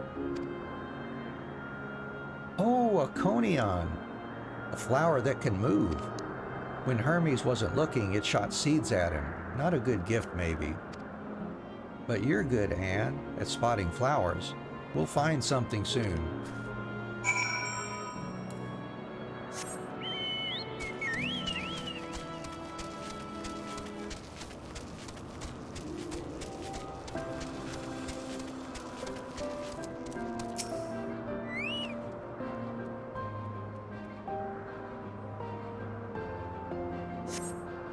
You spy nothing promising nearby, at best common-looking grasses with some few tiny flowers. Nothing around here. Ah! Over there, Anne, something big! Huge! Yeah, I see it too. Huh. There's something, there's like, oh, there's a current down there. Let's go grab that. Whoa, who's this big boy down there?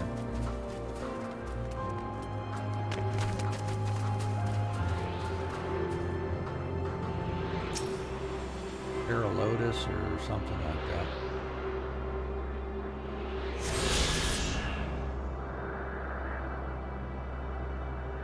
All right, let's see. That doesn't look doable.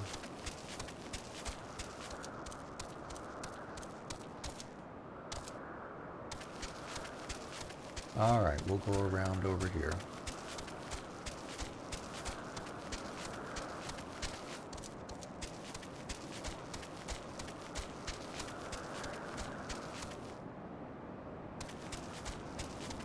Malodorous grass. A terrible stench reminiscent of sodden old boots pervades the air. Without a doubt, the culprit is the marble-like creature before you.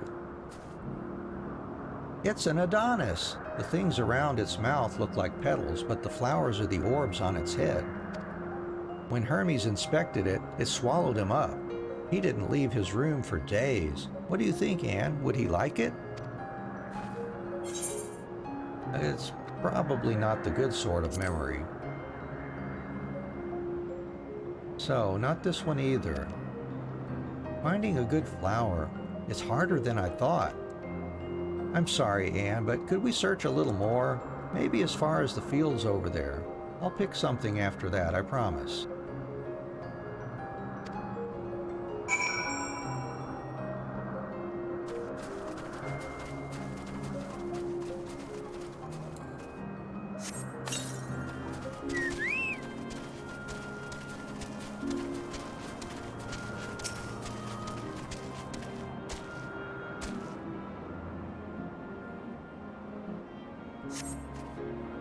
Lush green fields stretch out before you, ending where the sky begins. Aw, there's nothing. The shiny thing over there, what could it be? Oops. Alright, well, if you're gonna fight me, I guess we'll fight.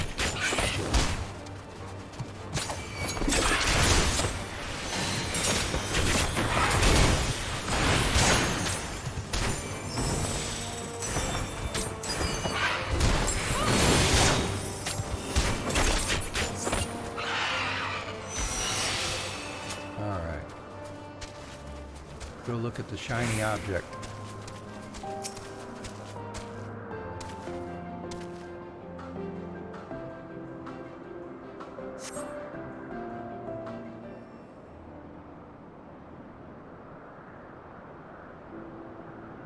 Ooh, Elpis flowers. They're here too. Hermes likes and dislikes them at the same time. Like me, they're Entelechies. Like me, they feel his pain and turn dark. That's only for Hermes, though. For others, they're always white and bright.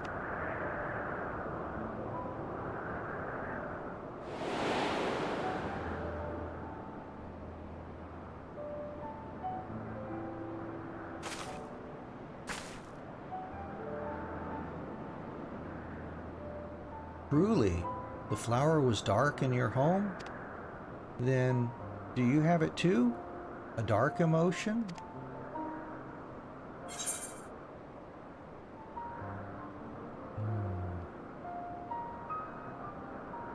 I dare say I have a few.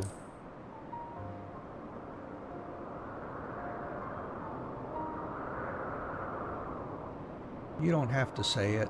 I can feel it's something you want to hide. But won't you lend it to me? The darkness inside you? I want you to make the flower dark, in front of Hermes. He has been in a dark place since before he created me. He needs to know that he isn't there alone, that others are sad too.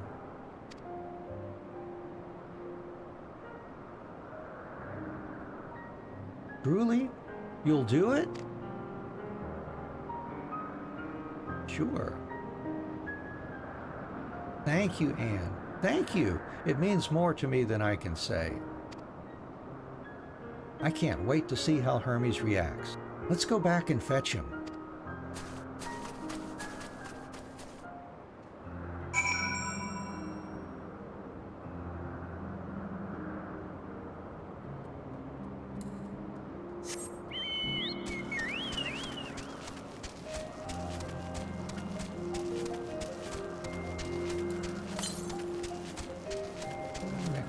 Northeast a bit.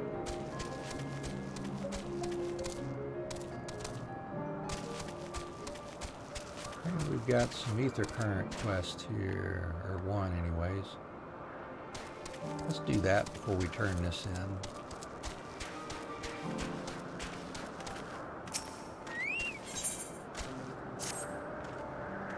My, what a familiar essence you have, like that of a familiar, if you're familiar with the concept. Oh, just my little joke. Anne, was it? I am Hippotho. Mew, mew. Yes, yes, we're getting to that. Anne, say hello to our familiar friend here. She's an Ilorus. The Iloroi are one of our newest creations, highly attuned to abnormalities in their environment. At the first sign of danger, they'll sound the alarm, by which I mean heel loudly. Though we do our best to observe all of our creations, Elpis is simply too large to maintain a constant vigil over each and every temperamental species. A more efficient means of detecting conflict between creatures was in order. Thus have I taken this Aloros under my wing to further develop her capabilities in this area, and she does enjoy our little walks. This morning we are testing her ability to pinpoint sites of conflict. Would you like to observe? Simply tell her that her task has begun and she'll do her utmost to locate disruptive creatures. Please do subdue any unruly subjects once you've found them. We can't have beasts running amok. All right. Mew, mew. Follow, follow, follow, follow. Okay.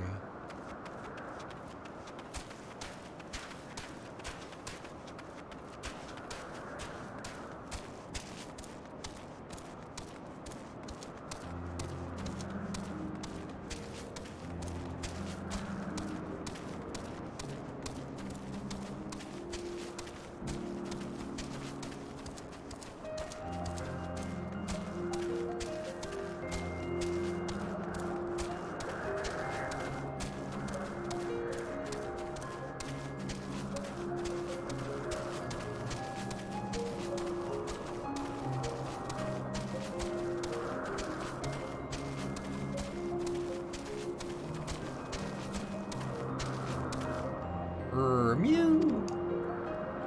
The Alaris alerts you to two nearby creatures that are facing one another down and looks at you expectantly. All right.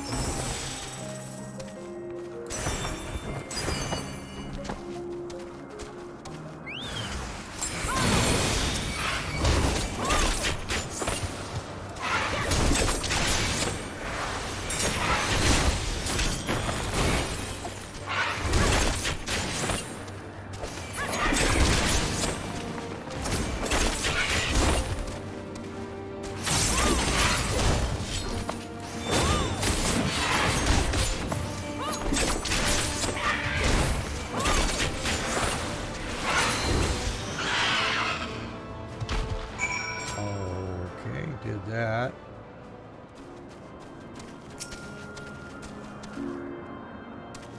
Merp. Anyways, let's see. Where was that? Oh, 429 northeast. What's that going to be? That could be on the next island, maybe.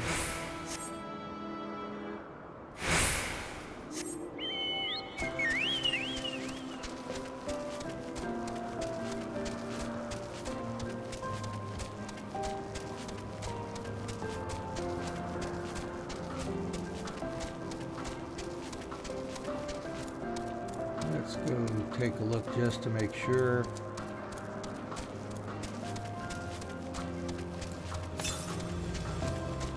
$261 to the north. Yeah, that's going to be up on the next island, I think, there. Up that way. Yep. Alrighty. Go finish these up.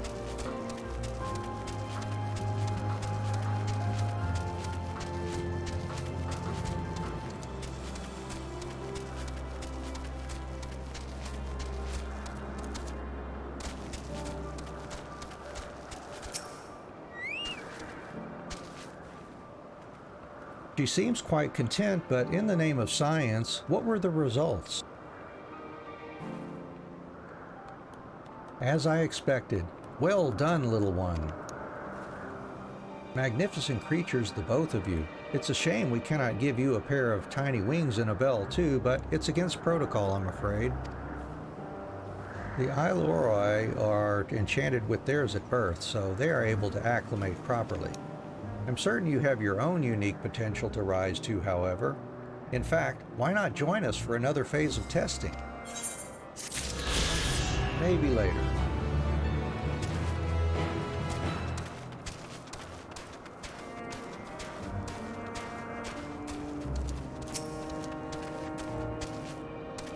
It seems they're still talking. Let's wait until they've finished.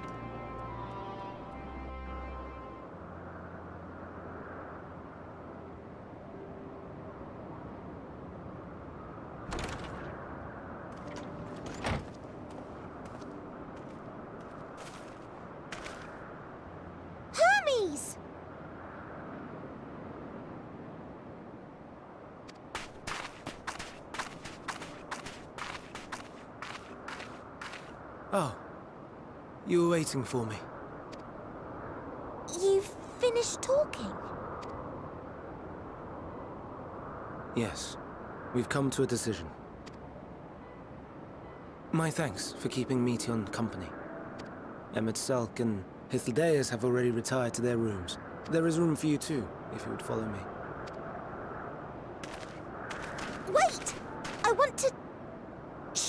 something first.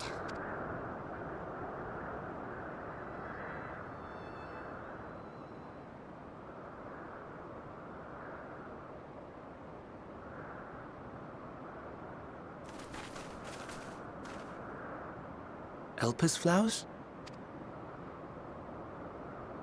Go on.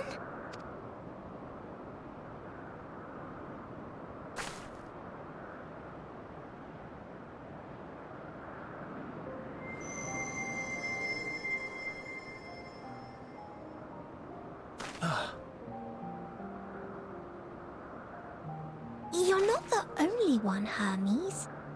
Others feel sad too. You're not alone. I see Mission has shared much with you.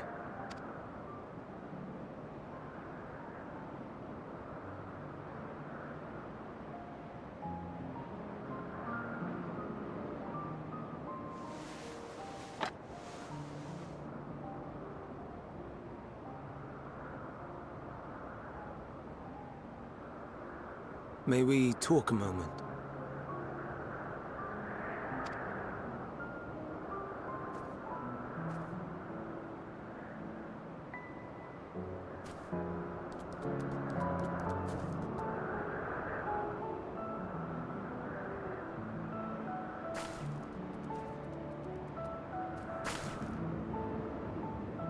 I do not think it wrong that we live for the star, that we strive to make it a better place. And yet, in carrying out my duties here, there are times when I am plagued by doubt. Do you recall what Hythlodaeus said, when we first spoke of my nomination? Death is the privilege of those who have fulfilled their purpose, a choice they embrace of their own free will. And when they depart, it is always beautiful. Perhaps it is, but only for man.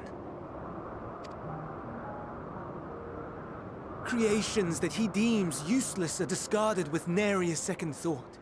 Some scarcely born into the world, afforded a handful of breaths before life and potential are abruptly extinguished. We make an effort to spare them the pain. They sense what awaits. Rage and anguish and cower and fear. And it is not beautiful. Yet no one cares. No one. So fixated are we upon the duty that we do not pause to question the method. Pain and suffering, confusion and despair, writ plain in the eyes of those poor creatures. Yet no one sees. We turn a blind eye and carry on in blissful ignorance. Nor to miss. And always, always the blossoms shine pure and white. A contradiction so blatant I could scream, want to scream. How can you all accept this aberration? Then I wonder, am I the aberration for thinking thus? And I am filled with dread. But now I know I'm not alone. Not the only one for whom the flowers weep. Owen asked what you thought as you kneeled beside the Elpis. Or if you only did it at Meteon's insistence. Nevertheless, I thank you. To know that you too have experienced suffering is a comfort.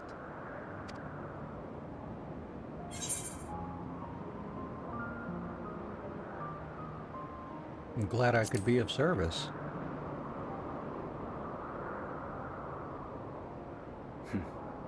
To so willingly lend an ear to ease my burden. You are a strange one.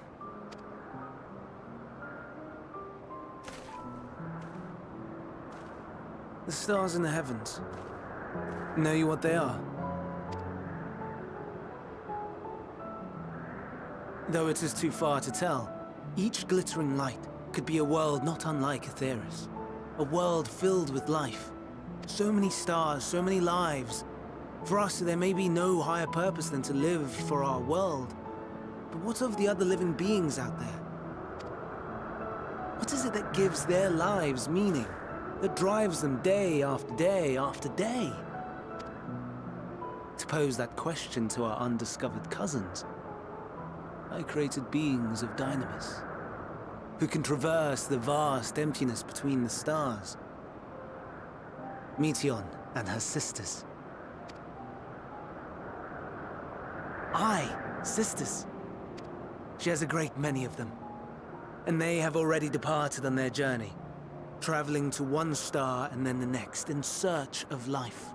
As one might expect, exploration on such a grand scale is rife with difficulties, and thus far I've naught to show for it. But I have faith that we will make some manner of discovery ere long. And when we do, I should be glad to share our findings with you, in gratitude for your kindness.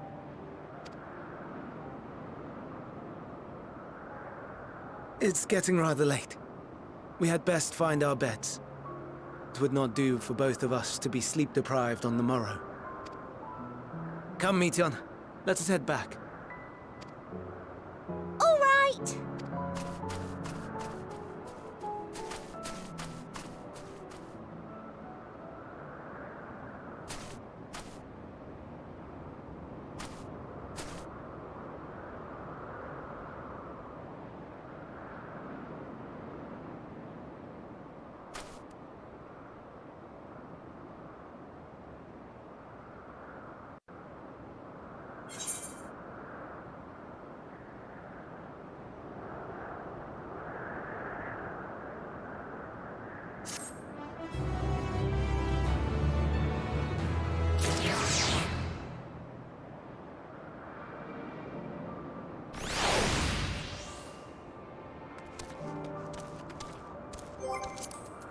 Nothing new popped up there? No, okay.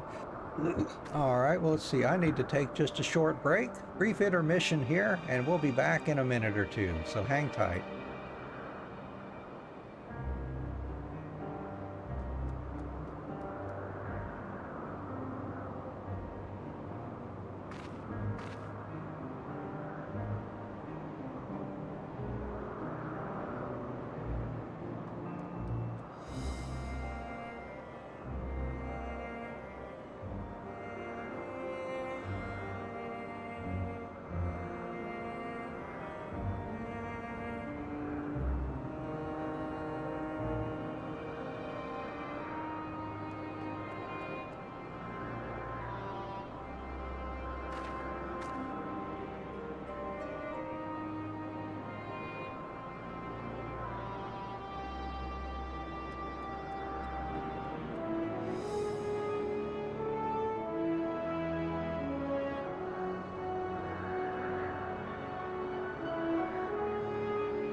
Thanks for your patience. We're back. All right, let's get continuing on with our story here. And we'll be getting some hand gear next. An all too brief interlude, perhaps, but it is time I attend to my next task. As Emmett Selk and Hythlodaeus are aware, we reached a verdict regarding the fate of the Lycaones. 7 were created for observation, and all 7 must be unmade. Doris has followed the correct protocols, and as Chief Overseer, I can find no fault in his judgment. The Lycaones would disrupt the natural order, ravaging and consuming other species until they themselves starve and perish. They cannot be released into the wild, and they cannot be allowed to remain here in Elpis. I intend to petition the Bureau of the Architect to have the concept preserved as a restricted purpose hazardous life form. Hythlodaeus has pledged to support me in this endeavor. Yet, whatever the Bureau decides, the existing Leocones have served their purpose. Doros has already isolated the creatures and is preparing to carry out the necessary measures. I will join him forthwith. It is my duty to witness the conclusion to this study. If you are resolved, then we have but to accompany you. Of course. Let us be off then. We return to the main aisle.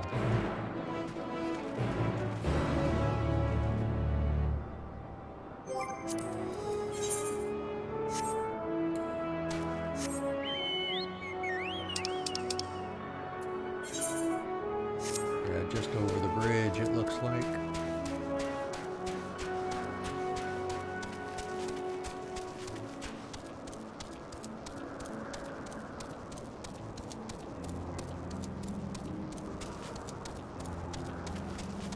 Hey there, big bird, big grips, just staring right at me, aren't you?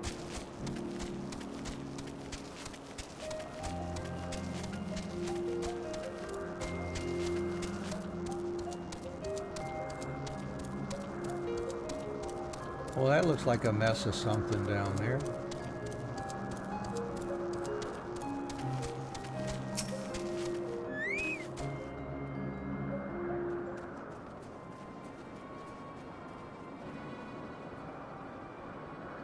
Doris, are you hurt? What happened here? They caught me off guard.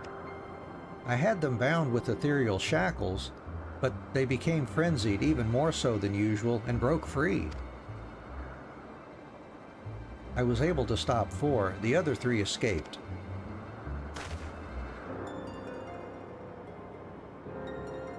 I see them. 2 have taken to the air above the 12 wonders.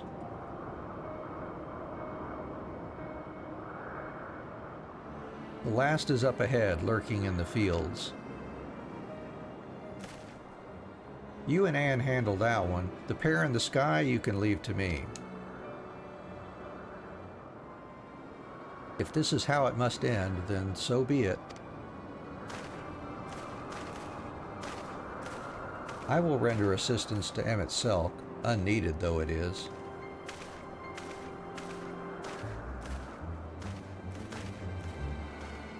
Medion, you are to stay here with Doros. But Hermes! The Lycaones must be reverted. I would spare you their pain, and mine.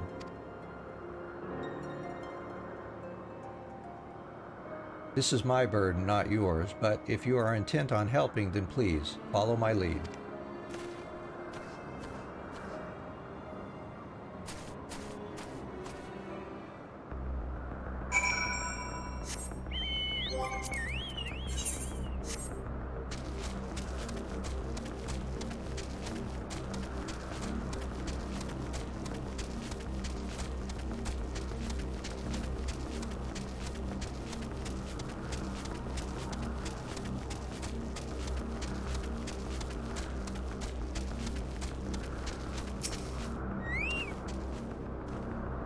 I appreciate your help and lament that it is necessary.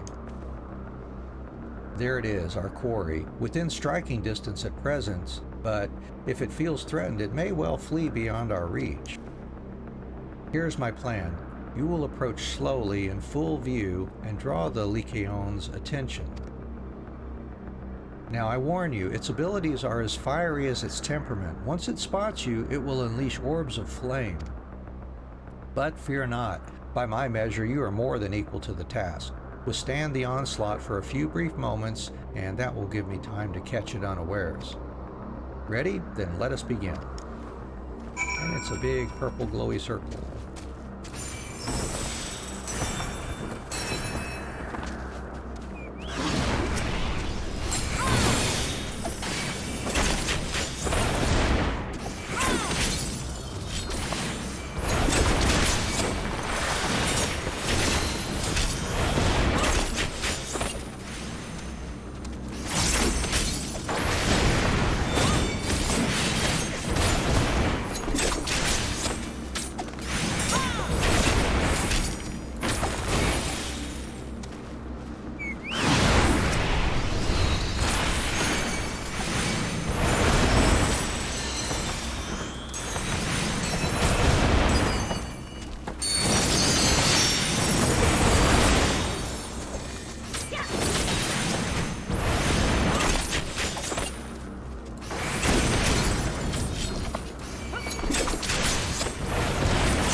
We did it.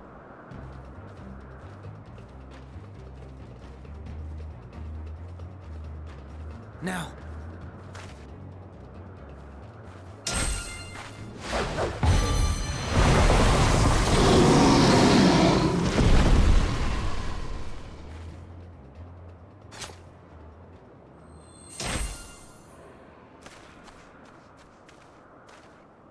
Oh.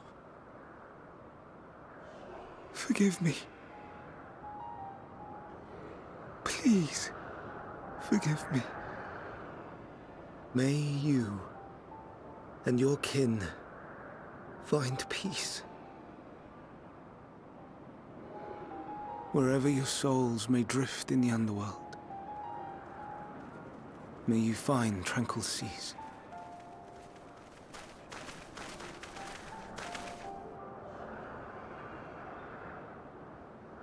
Be not forgotten, in concept endure, to reclaim form and one day live again. Serve not the star, or any purpose save your own. Live again, if that be your desire.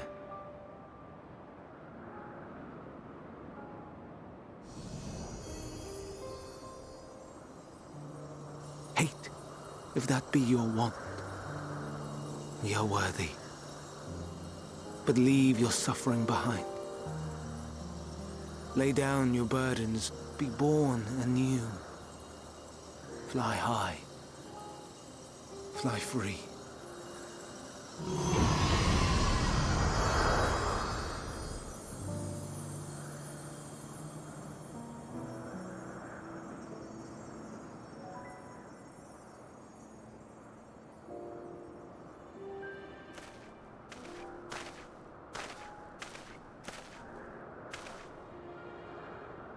Join the convocation, Hermes.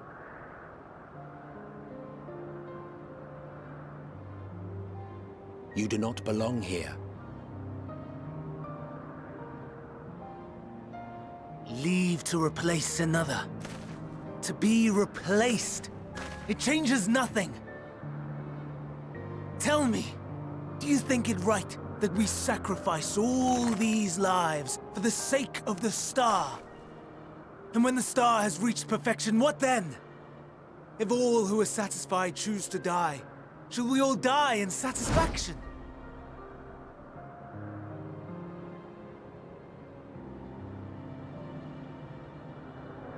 I do not know.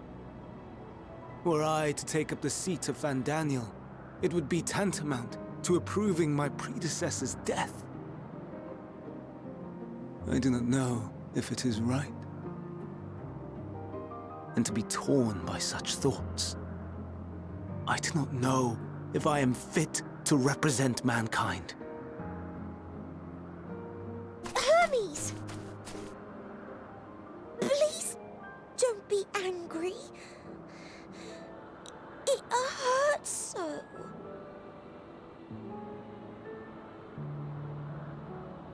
Forgive me. If you would still consider me in spite of everything, I beg some time to gather my thoughts. Meanwhile, Hythlodaeus, I fear I must trouble you to attend to the others. 'Tis no trouble at all. Take as long as you require.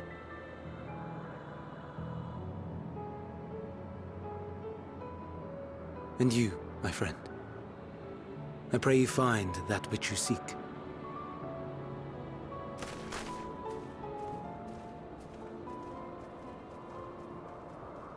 I expect we have some few matters to discuss. Shall we return to the 12 Wonders for a time? Aye.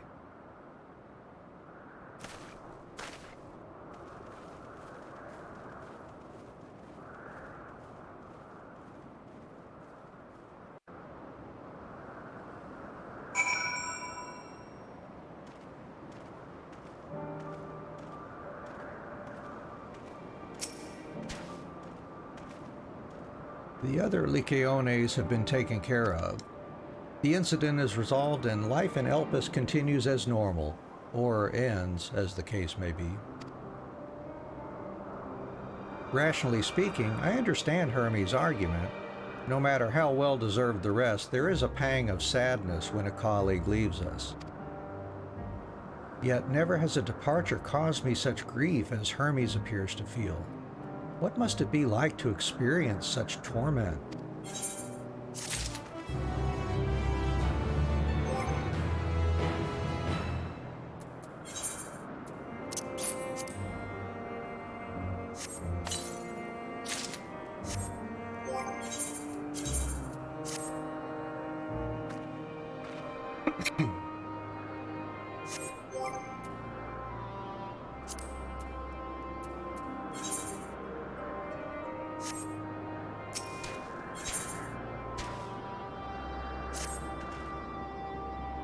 Where to now?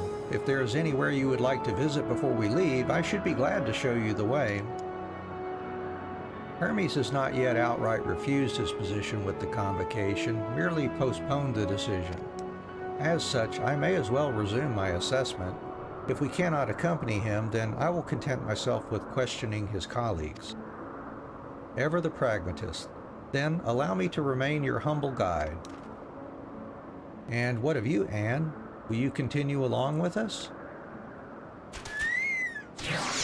Wonderful. Our fellowship travels on unbroken. I say we explore another part of Elpis and see what new encounters there are to be had.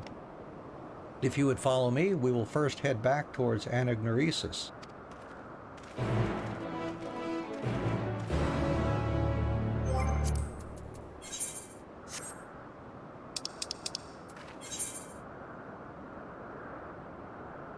And let's see, maybe fast just to head on over there. Excuse me.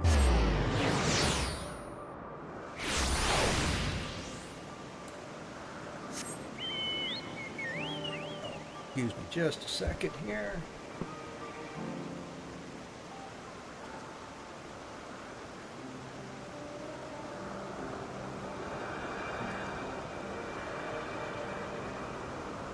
Let's see, heading off this direction.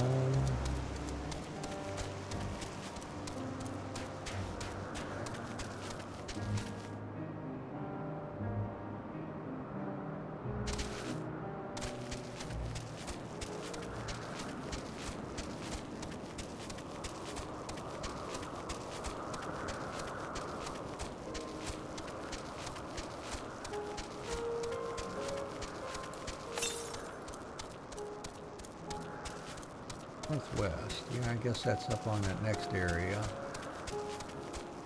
Getting there, close. From here we follow the path northwards to Notoneus. There we will find one of the Neus which facilitate travel between the islands of Elpis. First-time travelers must be accompanied by someone with the requisite permission, which I have previously been granted. We only need use the device together once, and henceforth you will have leave to use it freely. Shall we? I think we shall. Oh, there's something big over there. What's that? Shockmaw.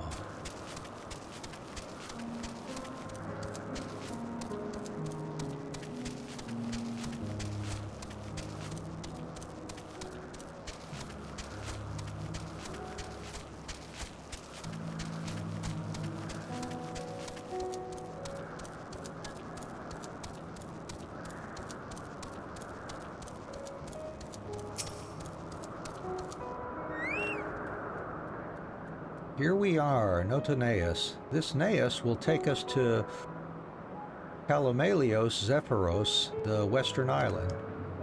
That's it right there, looming large over us. Step this way and we can soon admire the view from above.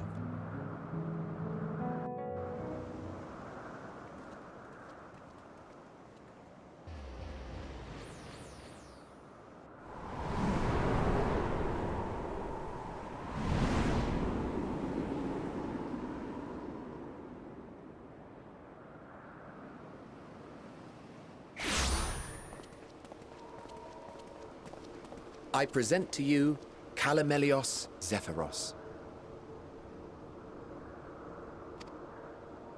Here you will find a number of testing facilities, as well as the observation hub of Poiton Oikos. Right then. Let's begin by...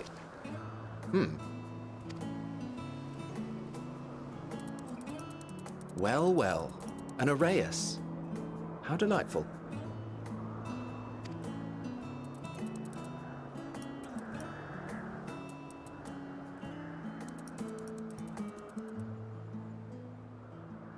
And what, pray tell, is that? Ah, that's a new species of shark. We approved the concept but a few days ago. Land shark. Sharks are among the most popular sea creatures. Rare is the day when someone does not submit a new concept. At first, they were largely orthodox, consideration given to such things as size and environmental impact. And then a whimsical someone thought to bestow it with flight. Another, superior intelligence. And then the floodgates burst. Concepts with multiple heads, or arms and legs, and so on and so forth. It was getting absurd. A part of me wanted to tell them to go away and find something else to create, but in the end, I couldn't deny their passion. And here we are.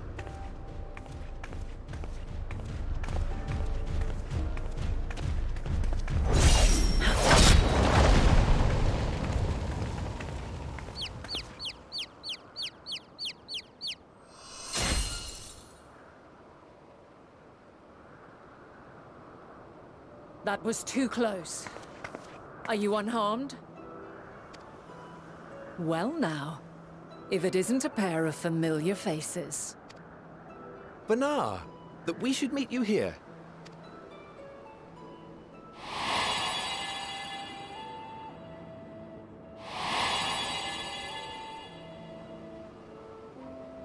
As I mentioned earlier, the better part of the convocation holds that when we retire is when we return to the star. Well, she is not among said majority. Even after stepping down, she carries on with her work. Vanar is her name, and she is the previous Azem. It has been a while, Hythlodaeus. You look well. Less so, Emmet Selk. I dare say the lines upon your brow have both deepened and doubled in number. A shame for one so young. You must make an effort to frown less often.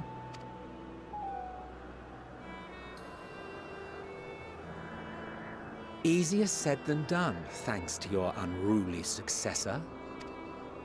How is she, if I may ask? Incorrigible as ever. Rushed headlong into a volcano on the brink of eruption just the other day. I should be glad to share the tale in its entirety later, if you're so inclined. Oh, you know I am. Now then, you are?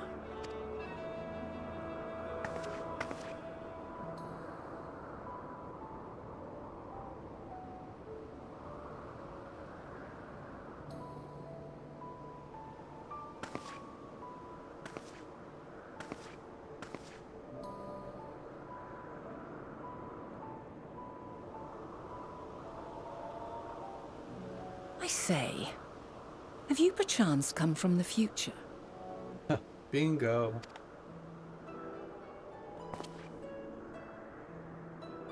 I do not believe we have ever met, yet I sense my magic upon you. Therefore, if I wove the enchantment, I could only have done so at a later point in time. What manner of magic is this, if I may ask? A traveler's ward, of course. It prevents the corruption of one's ether.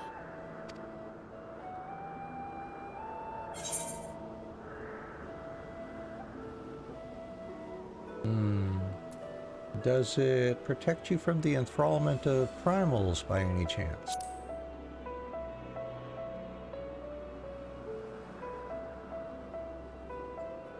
Primals, you say?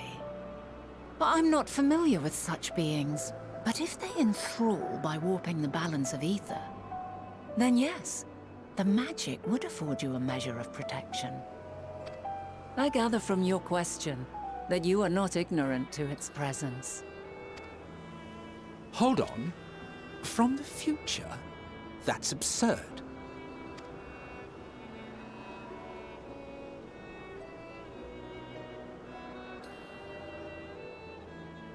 What is it?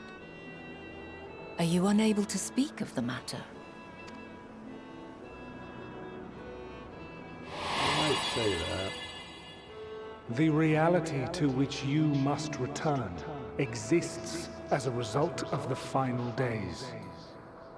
You cannot reshape the past to undo the tragedies of the present.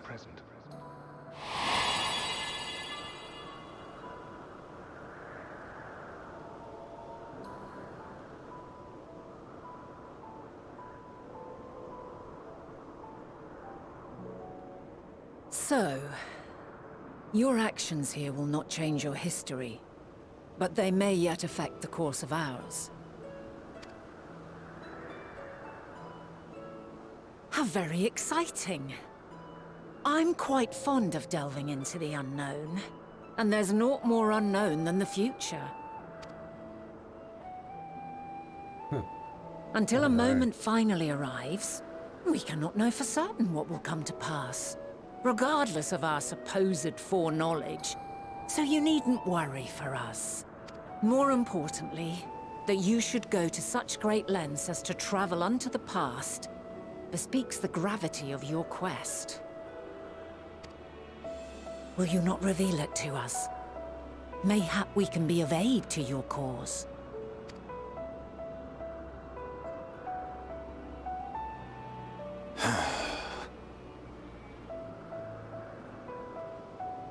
If this is true, then you've been keeping quite the secret to yourself. As a representative of the Convocation, I will hear it all. Your identity, purpose, everything.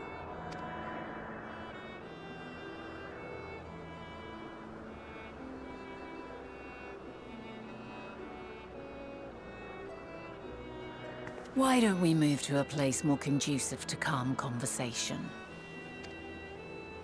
I've been working here for some days now at an old friend's behest. If it is agreeable, we may make use of my accommodation at Poiton Oikos.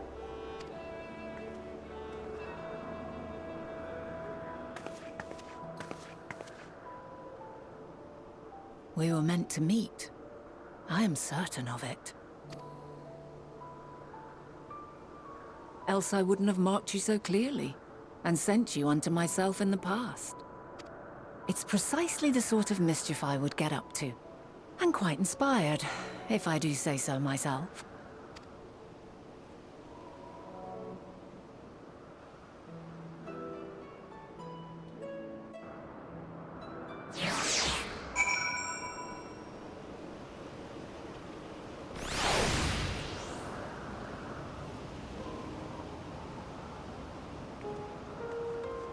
I'm gonna run back here. Is there a current here that I needed to grab? I can't remember. Seemed like it was fairly close when we checked it earlier. 76 to the west. Maybe back here behind this rock? I don't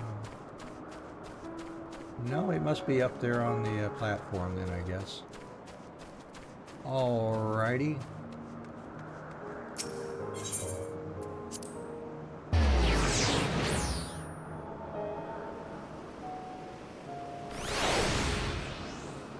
Where is it? Like right here somewhere, or northeast? Yeah, back over here.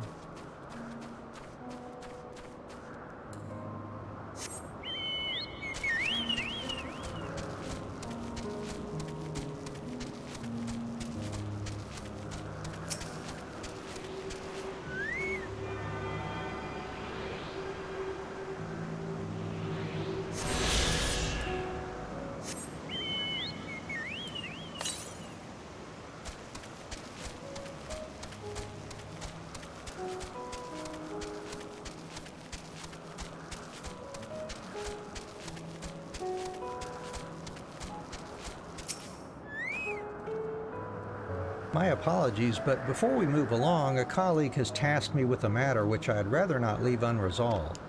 It involves finding a certain concept-engraved crystal, and the quick-fingered Aureus which made off with it. An Aureus, you say? I think we might have seen the culprit before, being distracted by that business with the shark. Would you like us to follow its ethereal trail? That would, of course, lead us only to the Aureus. There is no guarantee that it hasn't dropped or stashed away the crystal you seek. Please, even that much would be enormously helpful. While you are hunting down the thief, I can follow behind and scour the forest floor, just in case. Could I ask you to join the search? I would appreciate another pair of eyes to cover the land to the west of here. Many thanks. There's a small bridge leading to Poitin Oikos. Let us meet up there once we've exhausted our efforts.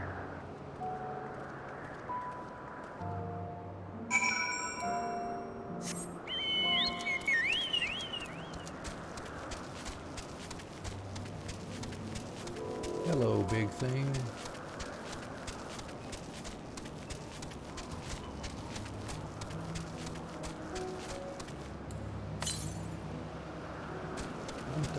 Southwest. There's one like right down here somewhere.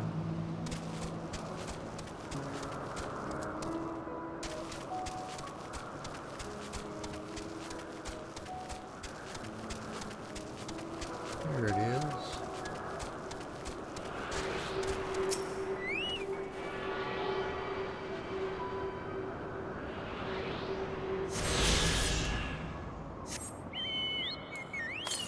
Next one, 350. That's a ways off there.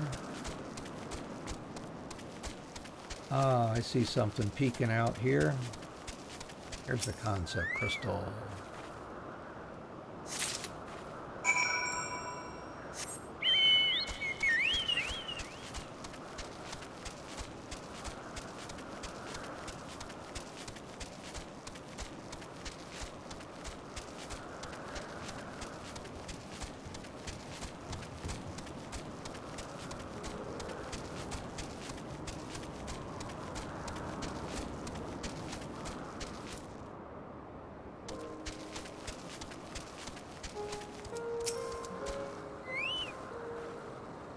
Our last searcher returns. I'm afraid the Aureus no longer had the crystal, nor was I able to find it as I followed in its wake.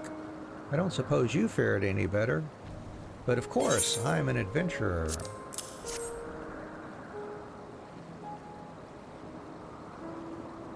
The crystal, well done. Wonderful. Now I can focus on your tale without that missing concept nagging at my mind. Have you always had a knack for finding things? Yeah, you could say that. I've often been asked to do so. Oh, you too. Some of us seem destined to always be searching, for ourselves and for others. Long ago, when I held the seat of Azam, I was forever trekking back and forth across the star in search of answers to people's problems. Naturally, the need for such journeys has lessened considerably since I entrusted the position to my whimsical successor. Yet, I am still eager to come running should an old acquaintance or new interest require my personal attention. That is what brings me to Elpis, in fact. Many times has my presence been requested, my opinions sought concerning the habitat of this or that creation. Agreeing to help locate that missing crystal was a minor distraction, which now promises to become a major revelation. How strange and wonderful it is, the way one thing leads to another. Wouldn't you agree? Sure.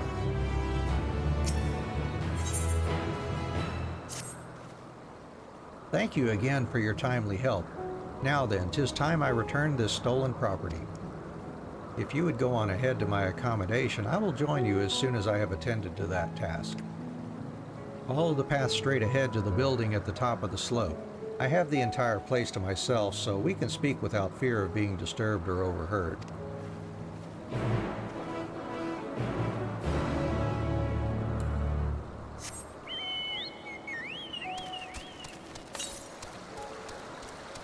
Northeast.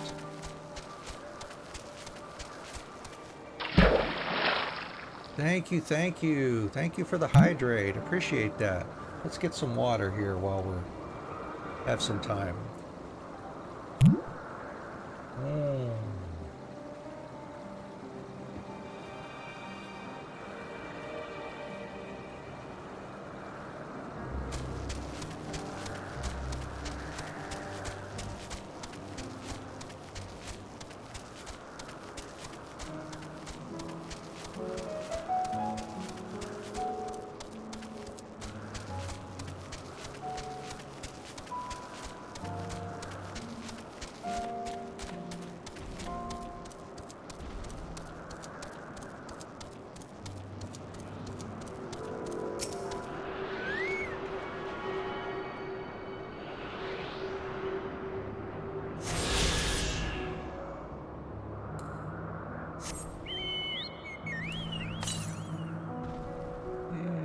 To the north. That's going to be on the next island. Pretty sure.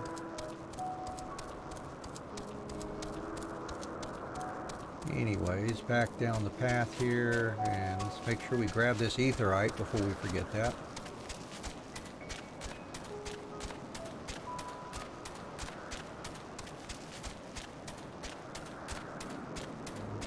There it is.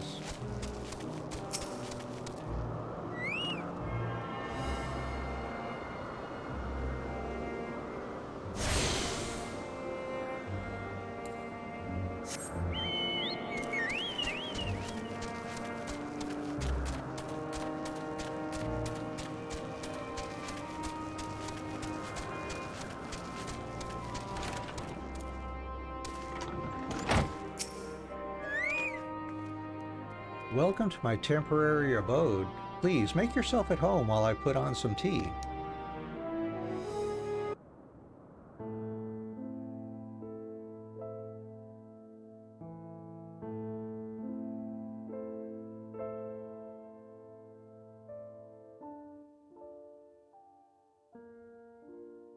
Ah, a wonderful aroma.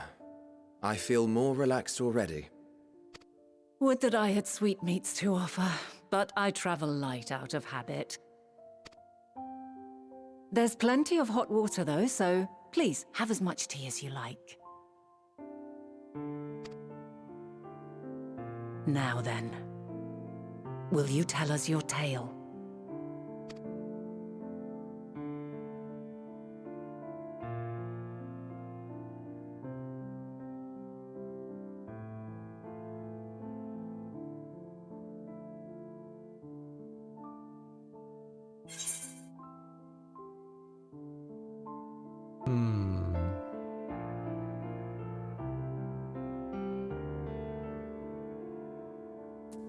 The world has been sundered, broken into shards.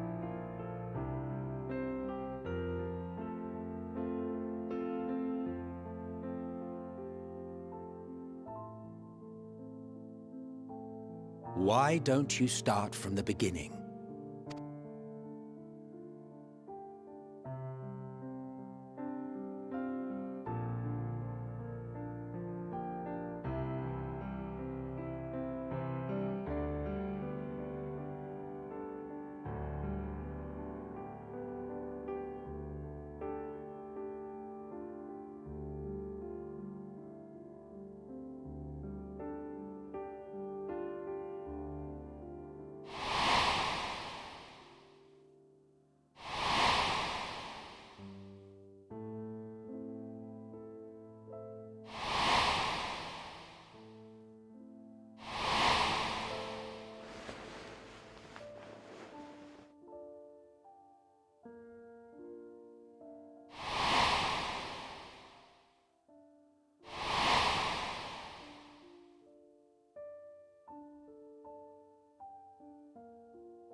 Preposterous.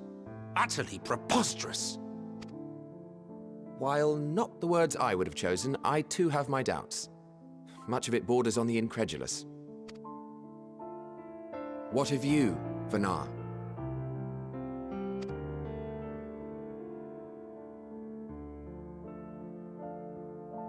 Not knowing the precise details of the first final days, it is difficult to determine the veracity of the tale. Supposing it is all true, I must ask myself why I would do what I did.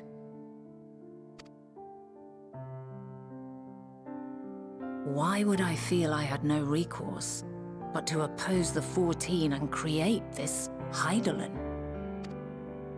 Circumstances change, of course, but it would not have been an easy decision regardless. No, there must have been a reason. One compelling enough to force me to take such drastic measures. Then there is the Elpis flower, which I said would serve as a guide. That it's of import to your mission is plain, but your presence here leads me to believe that this place also holds significance. But what could it be? What are we meant to accomplish?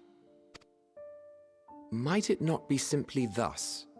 In the future, whence she came, the final days could not be averted. Mankind has no choice but to flee the star. By alerting us to that eventuality, perhaps you wish to pave the way for other futures. Theoretically speaking, it is a possibility. Yet if that were my primary objective, I see no reason to guide our friend to Elpis specifically. The capital in Amarot, or even my own home would be more logical destinations.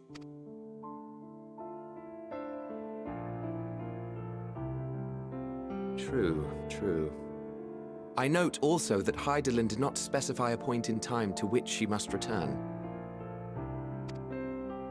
By this, it may be inferred that it was not critical that we should meet. Alternately, she had reason to believe that our paths would converge, coincidental though it may seem. This is quite a puzzle, and we do not have all the pieces. Hardly any, but we do have one immutable fact. If the final days are indeed as described, they will bring death to all that I hold dear. Yet despite being afforded long years of preparation, the only provisions I could make were for flight. Nay, my first and foremost endeavor would be to find a way to forestall the coming doom. Given that even the 14 failed, mayhap you deemed it impossible. Nothing is impossible. This I have always believed. And if Hydaelyn is indeed me, she would believe the same. Listen to yourself. Are you seriously entertaining the notion that you are a messianic figure in some far-fetched tale?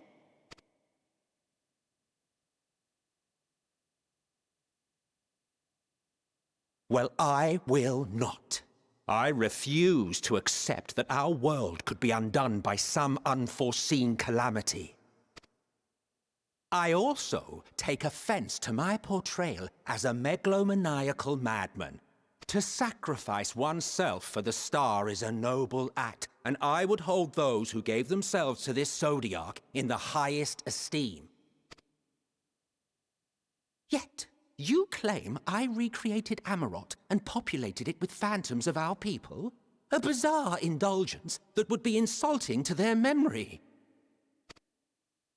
Worse still, I even invited you there. Literally invited my own downfall. Why would I do something so idiotic and inexplicable?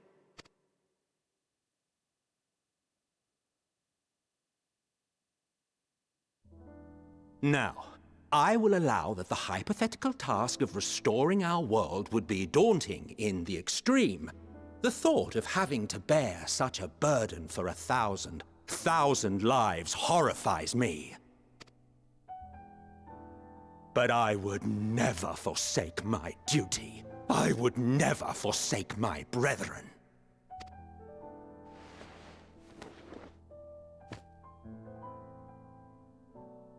You do not know me. I've had my fill of your fiction. I will return to my duty, and you will not bother me again.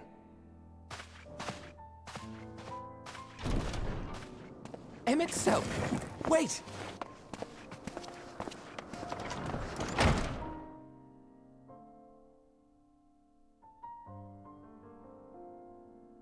You've seen much of Elpis already.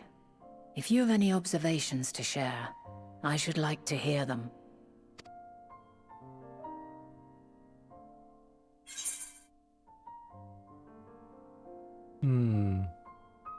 Yeah, Dynamis is the key to all of this.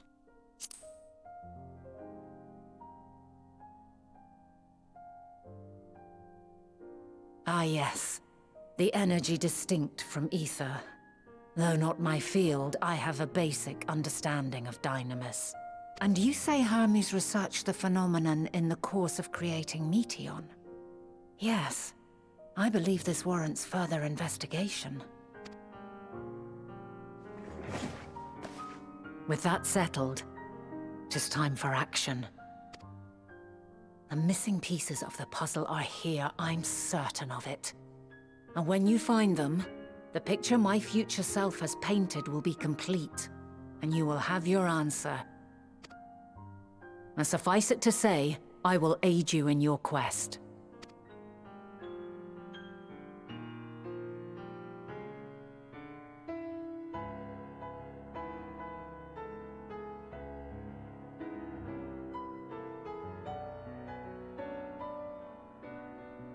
Have faith.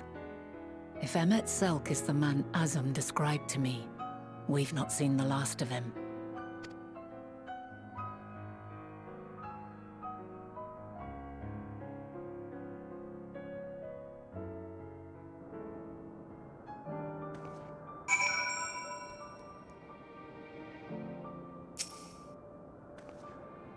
Shall we begin our investigations then? I am acquainted with Hermes, of course, but only as a visitor received by the chief overseer of Elpis. Of the man himself, I know only that which is common knowledge. Thus, I suggest we fall back on the tried and true method of conversing with the locals. The observers who live here can surely tell us more of Hermes and Meteon, and I have a good idea of where we might begin.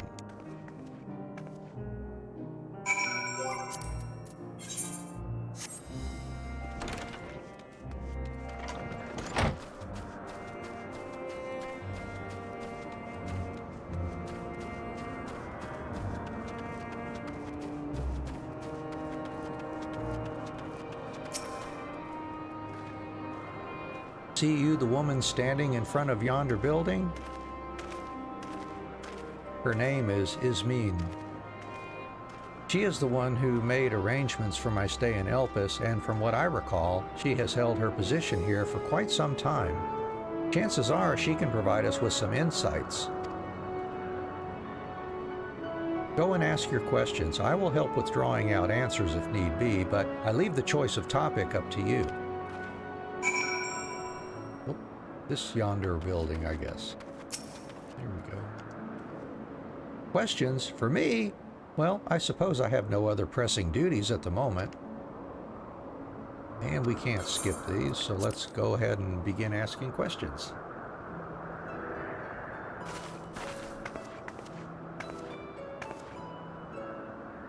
Greetings, Ismene. My friend here is desperately curious about Chief Hermes, and I was wondering if you might indulge her. Certainly, Mistress Fana. Anything to be of service. What do you wish to know? What kind of person is Hermes? Well, I can only answer from my own experience, but I would describe him as a quiet man, reserved you might say, and occasionally somewhat poor with his choice of words.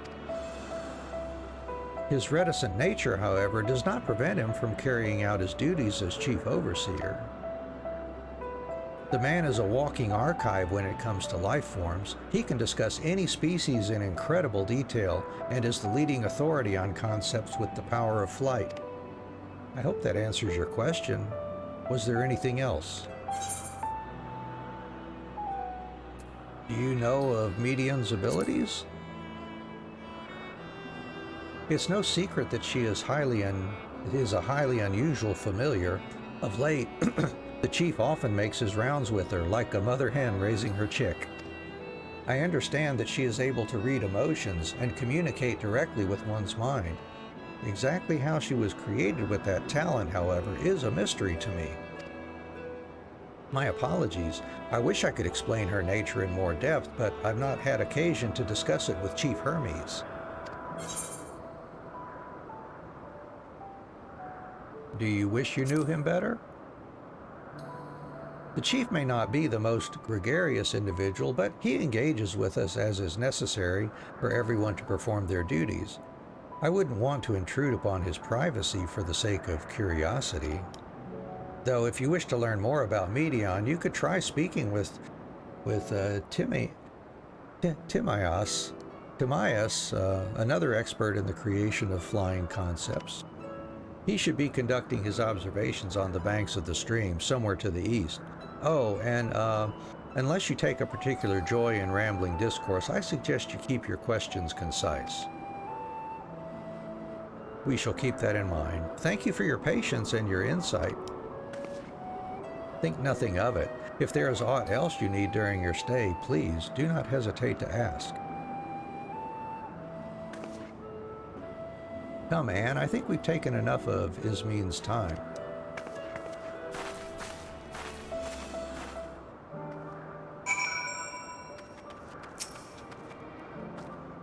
Our investigation is off to a fine start, wouldn't you agree? From here, I propose that we split up. I shall continue making inquiries with the resident observers if you could track down the colleague Ismin mentioned. Given how you steered that previous conversation, 'tis plain you need no assistance from me. All I ask is that you watch your footing around the stream. We can meet back here once you finish speaking with this Timaeus.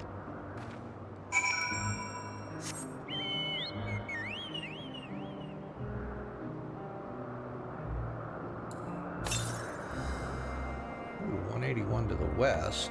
Oh, well, we'll be heading off that way later, I think.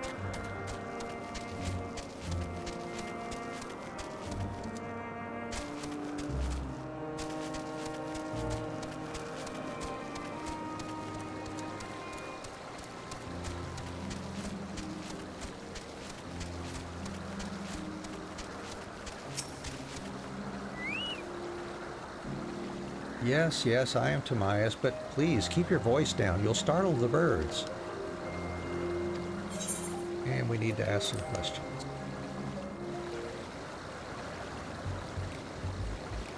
So, what is it you wish to speak about?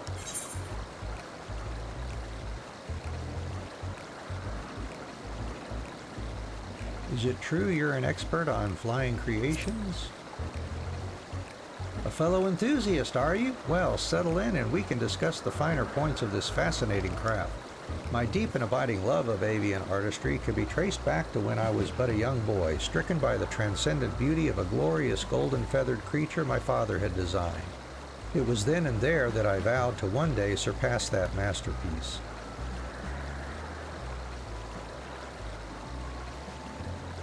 Timaeus launches into a rambling and unstoppable discourse.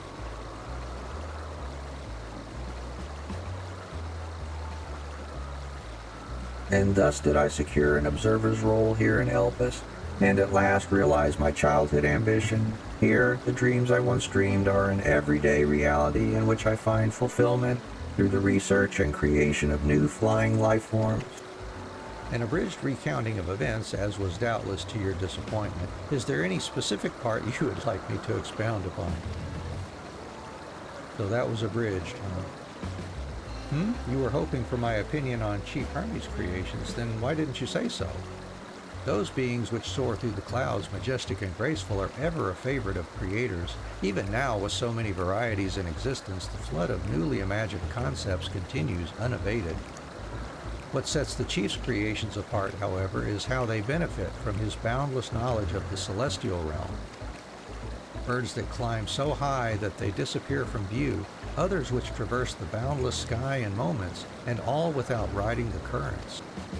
I know of none save he who can conceive of such marvels. Even we who prize elegance of form above all else are dumbfounded by his genius. Median too is a marvel then. My opinion on that matter would be superficial at best. Despite my admiration for Median as a concept, I have never delved too deeply into the inner workings of her nature. I know that she has a gift for communicating via emotions, but otherwise her abilities are a mystery to me. If Chief Hermes should choose to submit Median's concept to the Bureau of the Architect, then will the design be registered for public scrutiny? Analyzing a colleague's creation before that step is frowned upon, to say the least. Of course, if he came to me, a fellow artisan, looking for advice, that would be an entirely different story.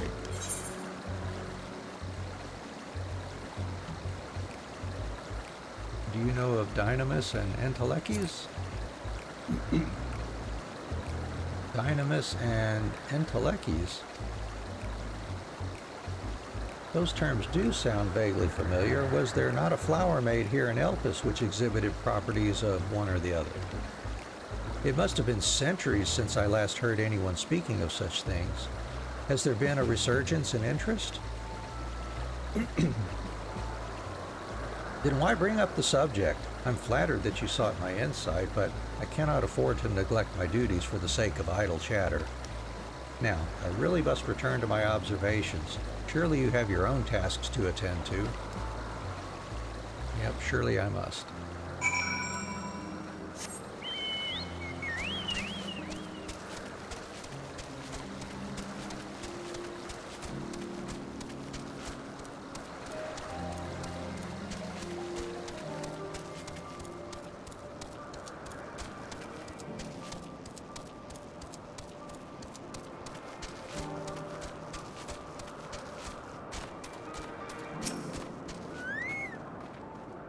Ah, good timing. I finished my own investigations not long ago. So, have you any new findings to share? I see. Even an expert in the field had little understanding of Median's capabilities, let alone an awareness of Dynamis. My questions resulted in much the same answers. Hermes' colleagues view Median as his personal project and could provide no details beyond those which you just told me. Which leads me to believe that the only person with any significant knowledge of Dynamis is Hermes himself. Yes, we've made some progress here, but more information is needed if we are to reach any definitive conclusions. And we're getting another headpiece. All right. At present, the strongest link we have to the final days is the power of Dynamis and the Entelechies which can control it. Yet most scholars are only vaguely aware of these terms, let alone study them in any depth, except for Hermes, it seems. Thus I am inclined to stay our current course and learn all we can about the Chief Overseer and his familiar. And on that subject, was there aught else of note you can tell me about Median? Aside from her unorthodox method of communication. There are more like her. She has sisters. I rather wish you had mentioned that earlier. Well, the game designers didn't give me the opportunity now, did they? In any event, would you care to elaborate?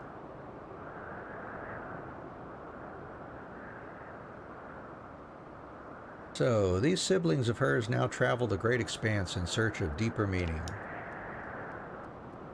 Thank you. Though the mystery at hand remains unresolved, I feel you've touched upon a vital clue, one we should keep in mind as we continue. Next, I propose we take ourselves to Peripeteia Crystalline, not far from here. Just follow the path to the west.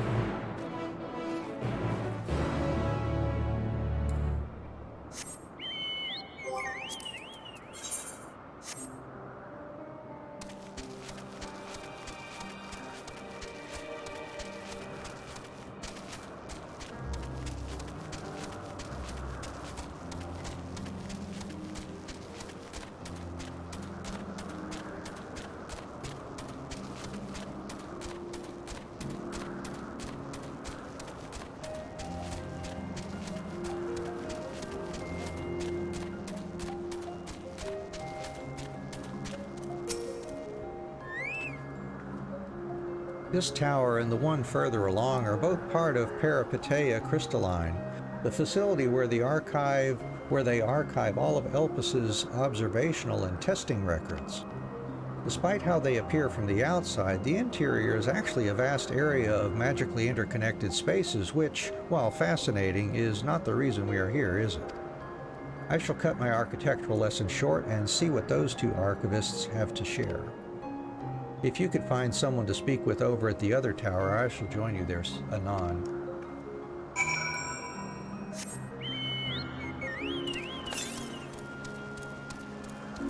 '95 southeast.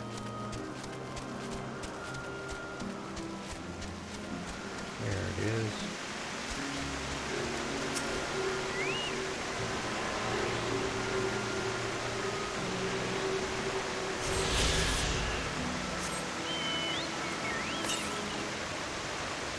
That one's quite a ways off.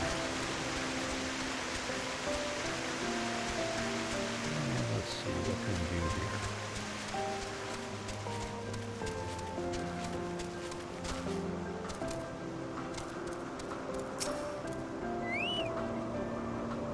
You have questions for me? Certainly.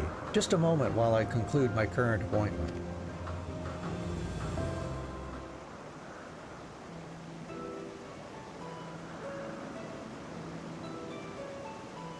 So did the magic cords work okay? I didn't see it trigger there. And hey there, Lily. Indeed, so if you could provide a comprehensive log of those behaviors, we should then have sufficient data for our official records.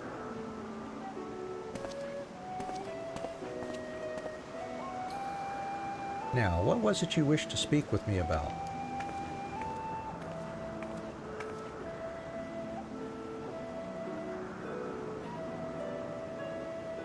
The Chief Overseer's personal research project. And by that I assume you mean Medion? Such undocumented studies are difficult to track. After all, hardly a day goes past without seeing a researcher trailed by one creation or another. I'm afraid I cannot tell you exactly when Medion appeared, only that she now spends much of her time at Chief Hermes' side. Although, I do recall an interesting tale my dearest Galen shared with me. Galen is my partner and a fellow researcher here in Elpis. She was returning late one night when she caught sight of Chief Hermes sending Medion heavensward, a host of them. For several days she would speak of that scene with wonder, describing it as one of the most beautiful spectacles she had ever witnessed. That sounds like a story I should like to hear. Oh, hello, Vana. Mistress Vana, I thought you had already returned to the surface. Permit me to thank you again for your invaluable contribution to our concept placement proposal. Pray, do not mention it. As you say, my original plan was to leave after that task, but I have since become engrossed with Chief Hermes' research. Would you favor me with a retelling of this sight which so delighted your Galen? Of course, or you could hear it from her lips directly if you prefer. At present, she should be observing a subject in Metabasios Thalassi. She does enjoy her time there, watching the sea creatures hunt and play, gazing upon the salty waters of the world's oceans recreated in such sublime detail. I imagine you must find similar joy in indulging your boundless curiosity, Mistress Fanon. Even though such pursuits must continually and regretfully delay your return to the star. Indeed, they do. 'Tis a rest well-deserved and long overdue, I should think. How greatly have we prospered for the wisdom you accumulated during your travels as Ascian. And what would Elpis be without your earlier academic work? The theories you developed served as the basis of many techniques still in use today. Man is a creature of contemplation, but none embody that nature with as much enduring passion as you. Aye, I dare say there is not a soul alive more worthy of a return. I shall rejoice the day you depart on your final journey. I will be honored. Well, shall we take this opportunity to meet with Galen in person? Certainly. Then allow me to reconfigure the door to the archives here. It will take you up to the Skyway and spare you the need to avoid hostile concepts on the ground. That would be most helpful. Thank you.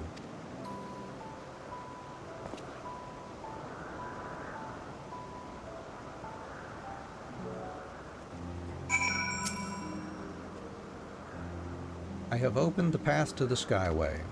Once you pass through the door, simply walk straight across to the next tower and ask for admittance to the upper tier. Upon arriving at the upper tier, walk straight across the Skyway and you will find yourself at the entrance to Metabasios Thalasai. Galen will be eager to share her tale with you, I am sure.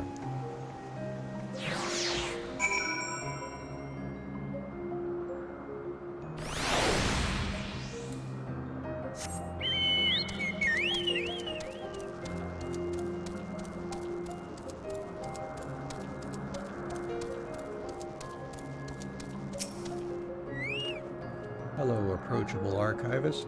Mistress Vana, just passing through? Then allow me to prepare the path. If you need further assistance, there is always an observer or two out on the upper Skyway.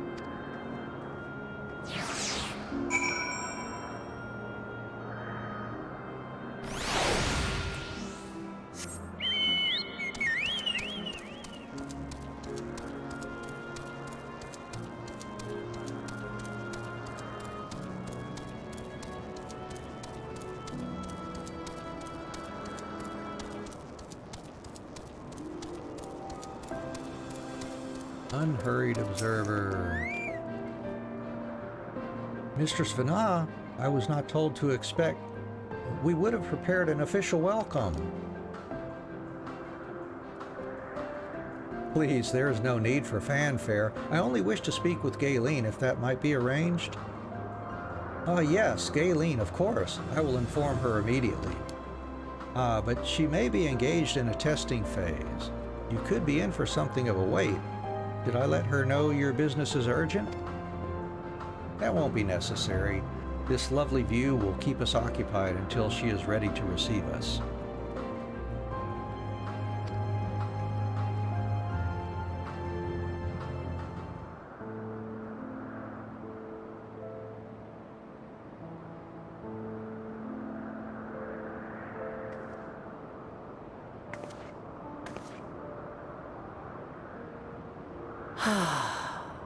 A delightful breeze and a breathtaking view.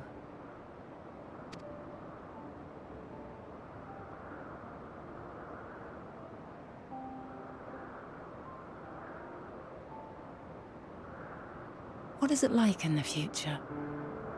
Is the world still a beautiful place?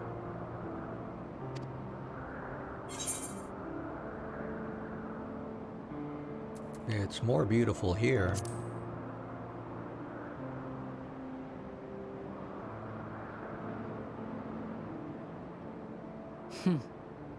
Elpis is a place of exceptional beauty in this age, so it may not make for a fair comparison. While we wait, will you not tell me about your adventures? Well, not the portentous events which led you here, but the simple delights all your own. By learning about the future world, I may gain insight into future me's plans.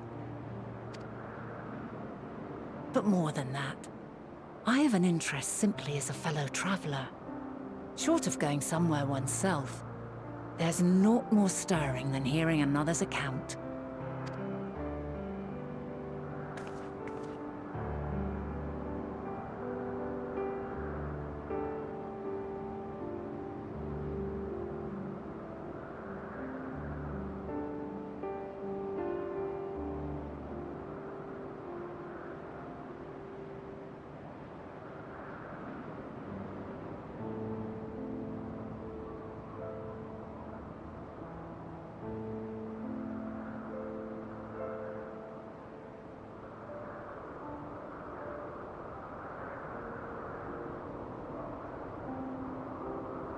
Incredible.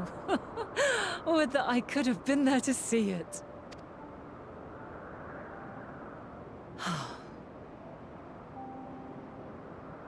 Yours is a harsh and unforgiving world.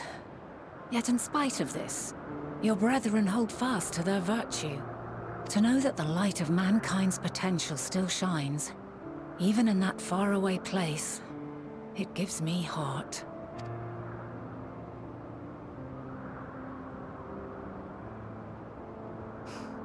Thank you for regaling me with your tales. I will treasure every word. As you know, I was once a scholar. And among other things, I sought to understand the workings of the world. What exactly is ether? How formed the laws of nature? Whence sprung mankind? Riddles and mysteries beyond counting. Over the years, I have managed to find answers to some few of them. Yet rather than attain a sense of mastery, the more I understood, the more I came to hold the world and its miracles in awe. We too are miracles, each and every one of us, born of the warm breath of life that traverses the heavens, swirling through eternity. When I fully grasped the improbability of our existence, nothing felt impossible anymore. If it could be imagined, it could be done.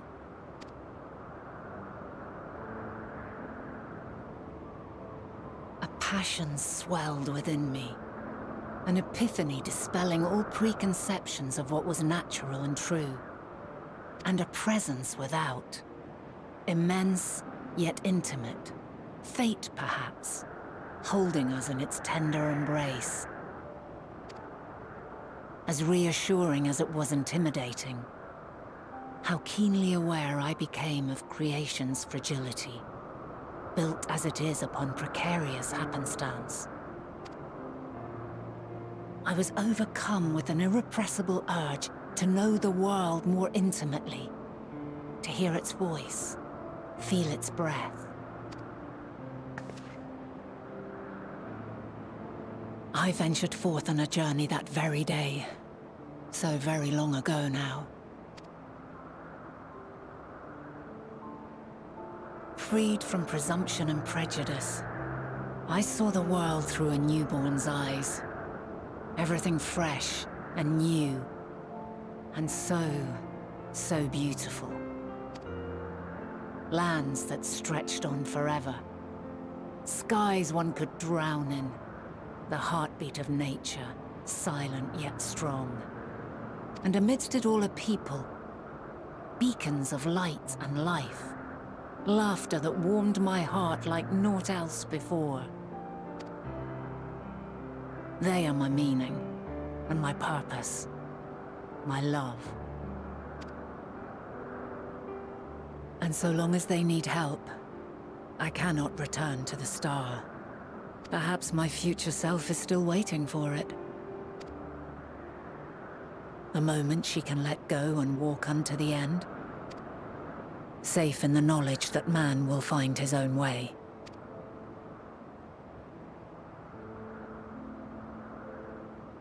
You, who are our future, tell me this, and tell me true. Has your journey been good? Has it been worthwhile?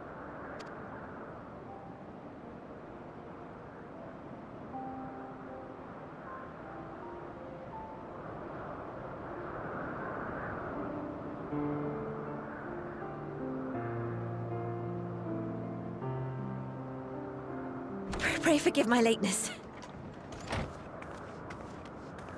My observation subject was rather irritable, and it took a while to settle it down.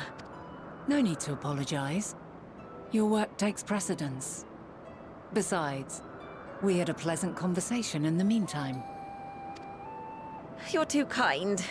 Now then, I'm told you wished to ask me some questions. Indeed.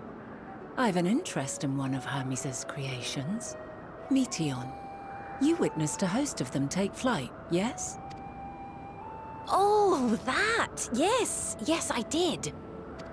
'Twas in the dark of the morn. I'd left the Thalassai after nocturnal observation. As I walked along, I spied a bright light climbing high into the southeastern skies. Then, in an instant, it was gone, like a shooting star, only rising rather than falling. But then another shot up, then another, and another. Intrigued, I made my way to the edge to investigate. And who should I spy on an isle to the south but Hermes and Meteon, the Matea, rather. There were lots of them, and I realized they must be the shooting stars that I'd seen. A dazzling spectacle indeed. Have you spoken with Hermes about this? Oh, yes. The sight left such an impression on me that I approached him about his mystery project the very next day. Alas, he said that he couldn't reveal anything just yet, that he needed to conduct further tests. It shouldn't be long now, though.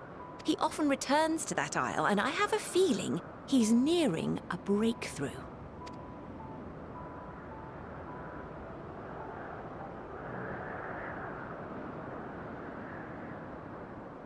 Splendid. We are likewise eager for the details. Well, that is all we wish to ask. Thank you for taking the time to indulge our curiosity. You're very welcome. It's always a pleasure to speak with other inquisitive souls. Oh, and will you be descending now? If so, I shall link the doors for you. Please.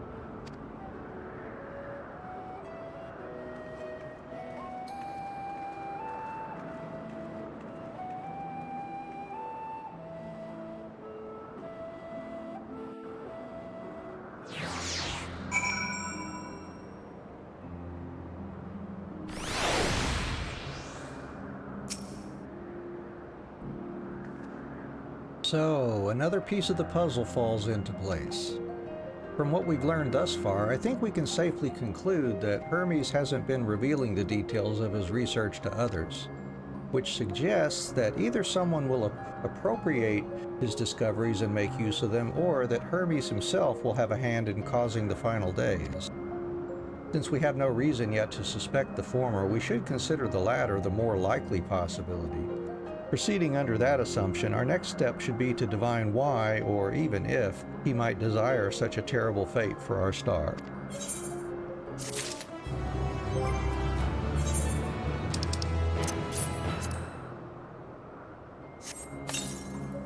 And a new hat.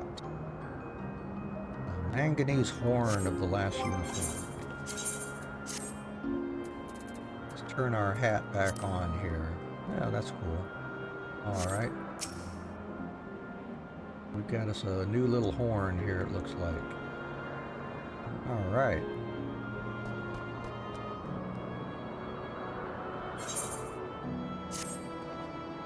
I should like to visit the site from which Hermes sent forth the Matea. If we are fortunate, we might find some hint of what drives this research of his. Galeen said she spotted them in the southeast, rising from an isle she could see from the edge. If we stand at the same vantage point, it should not prove too difficult to locate the isle in question. Let's take a look, shall we?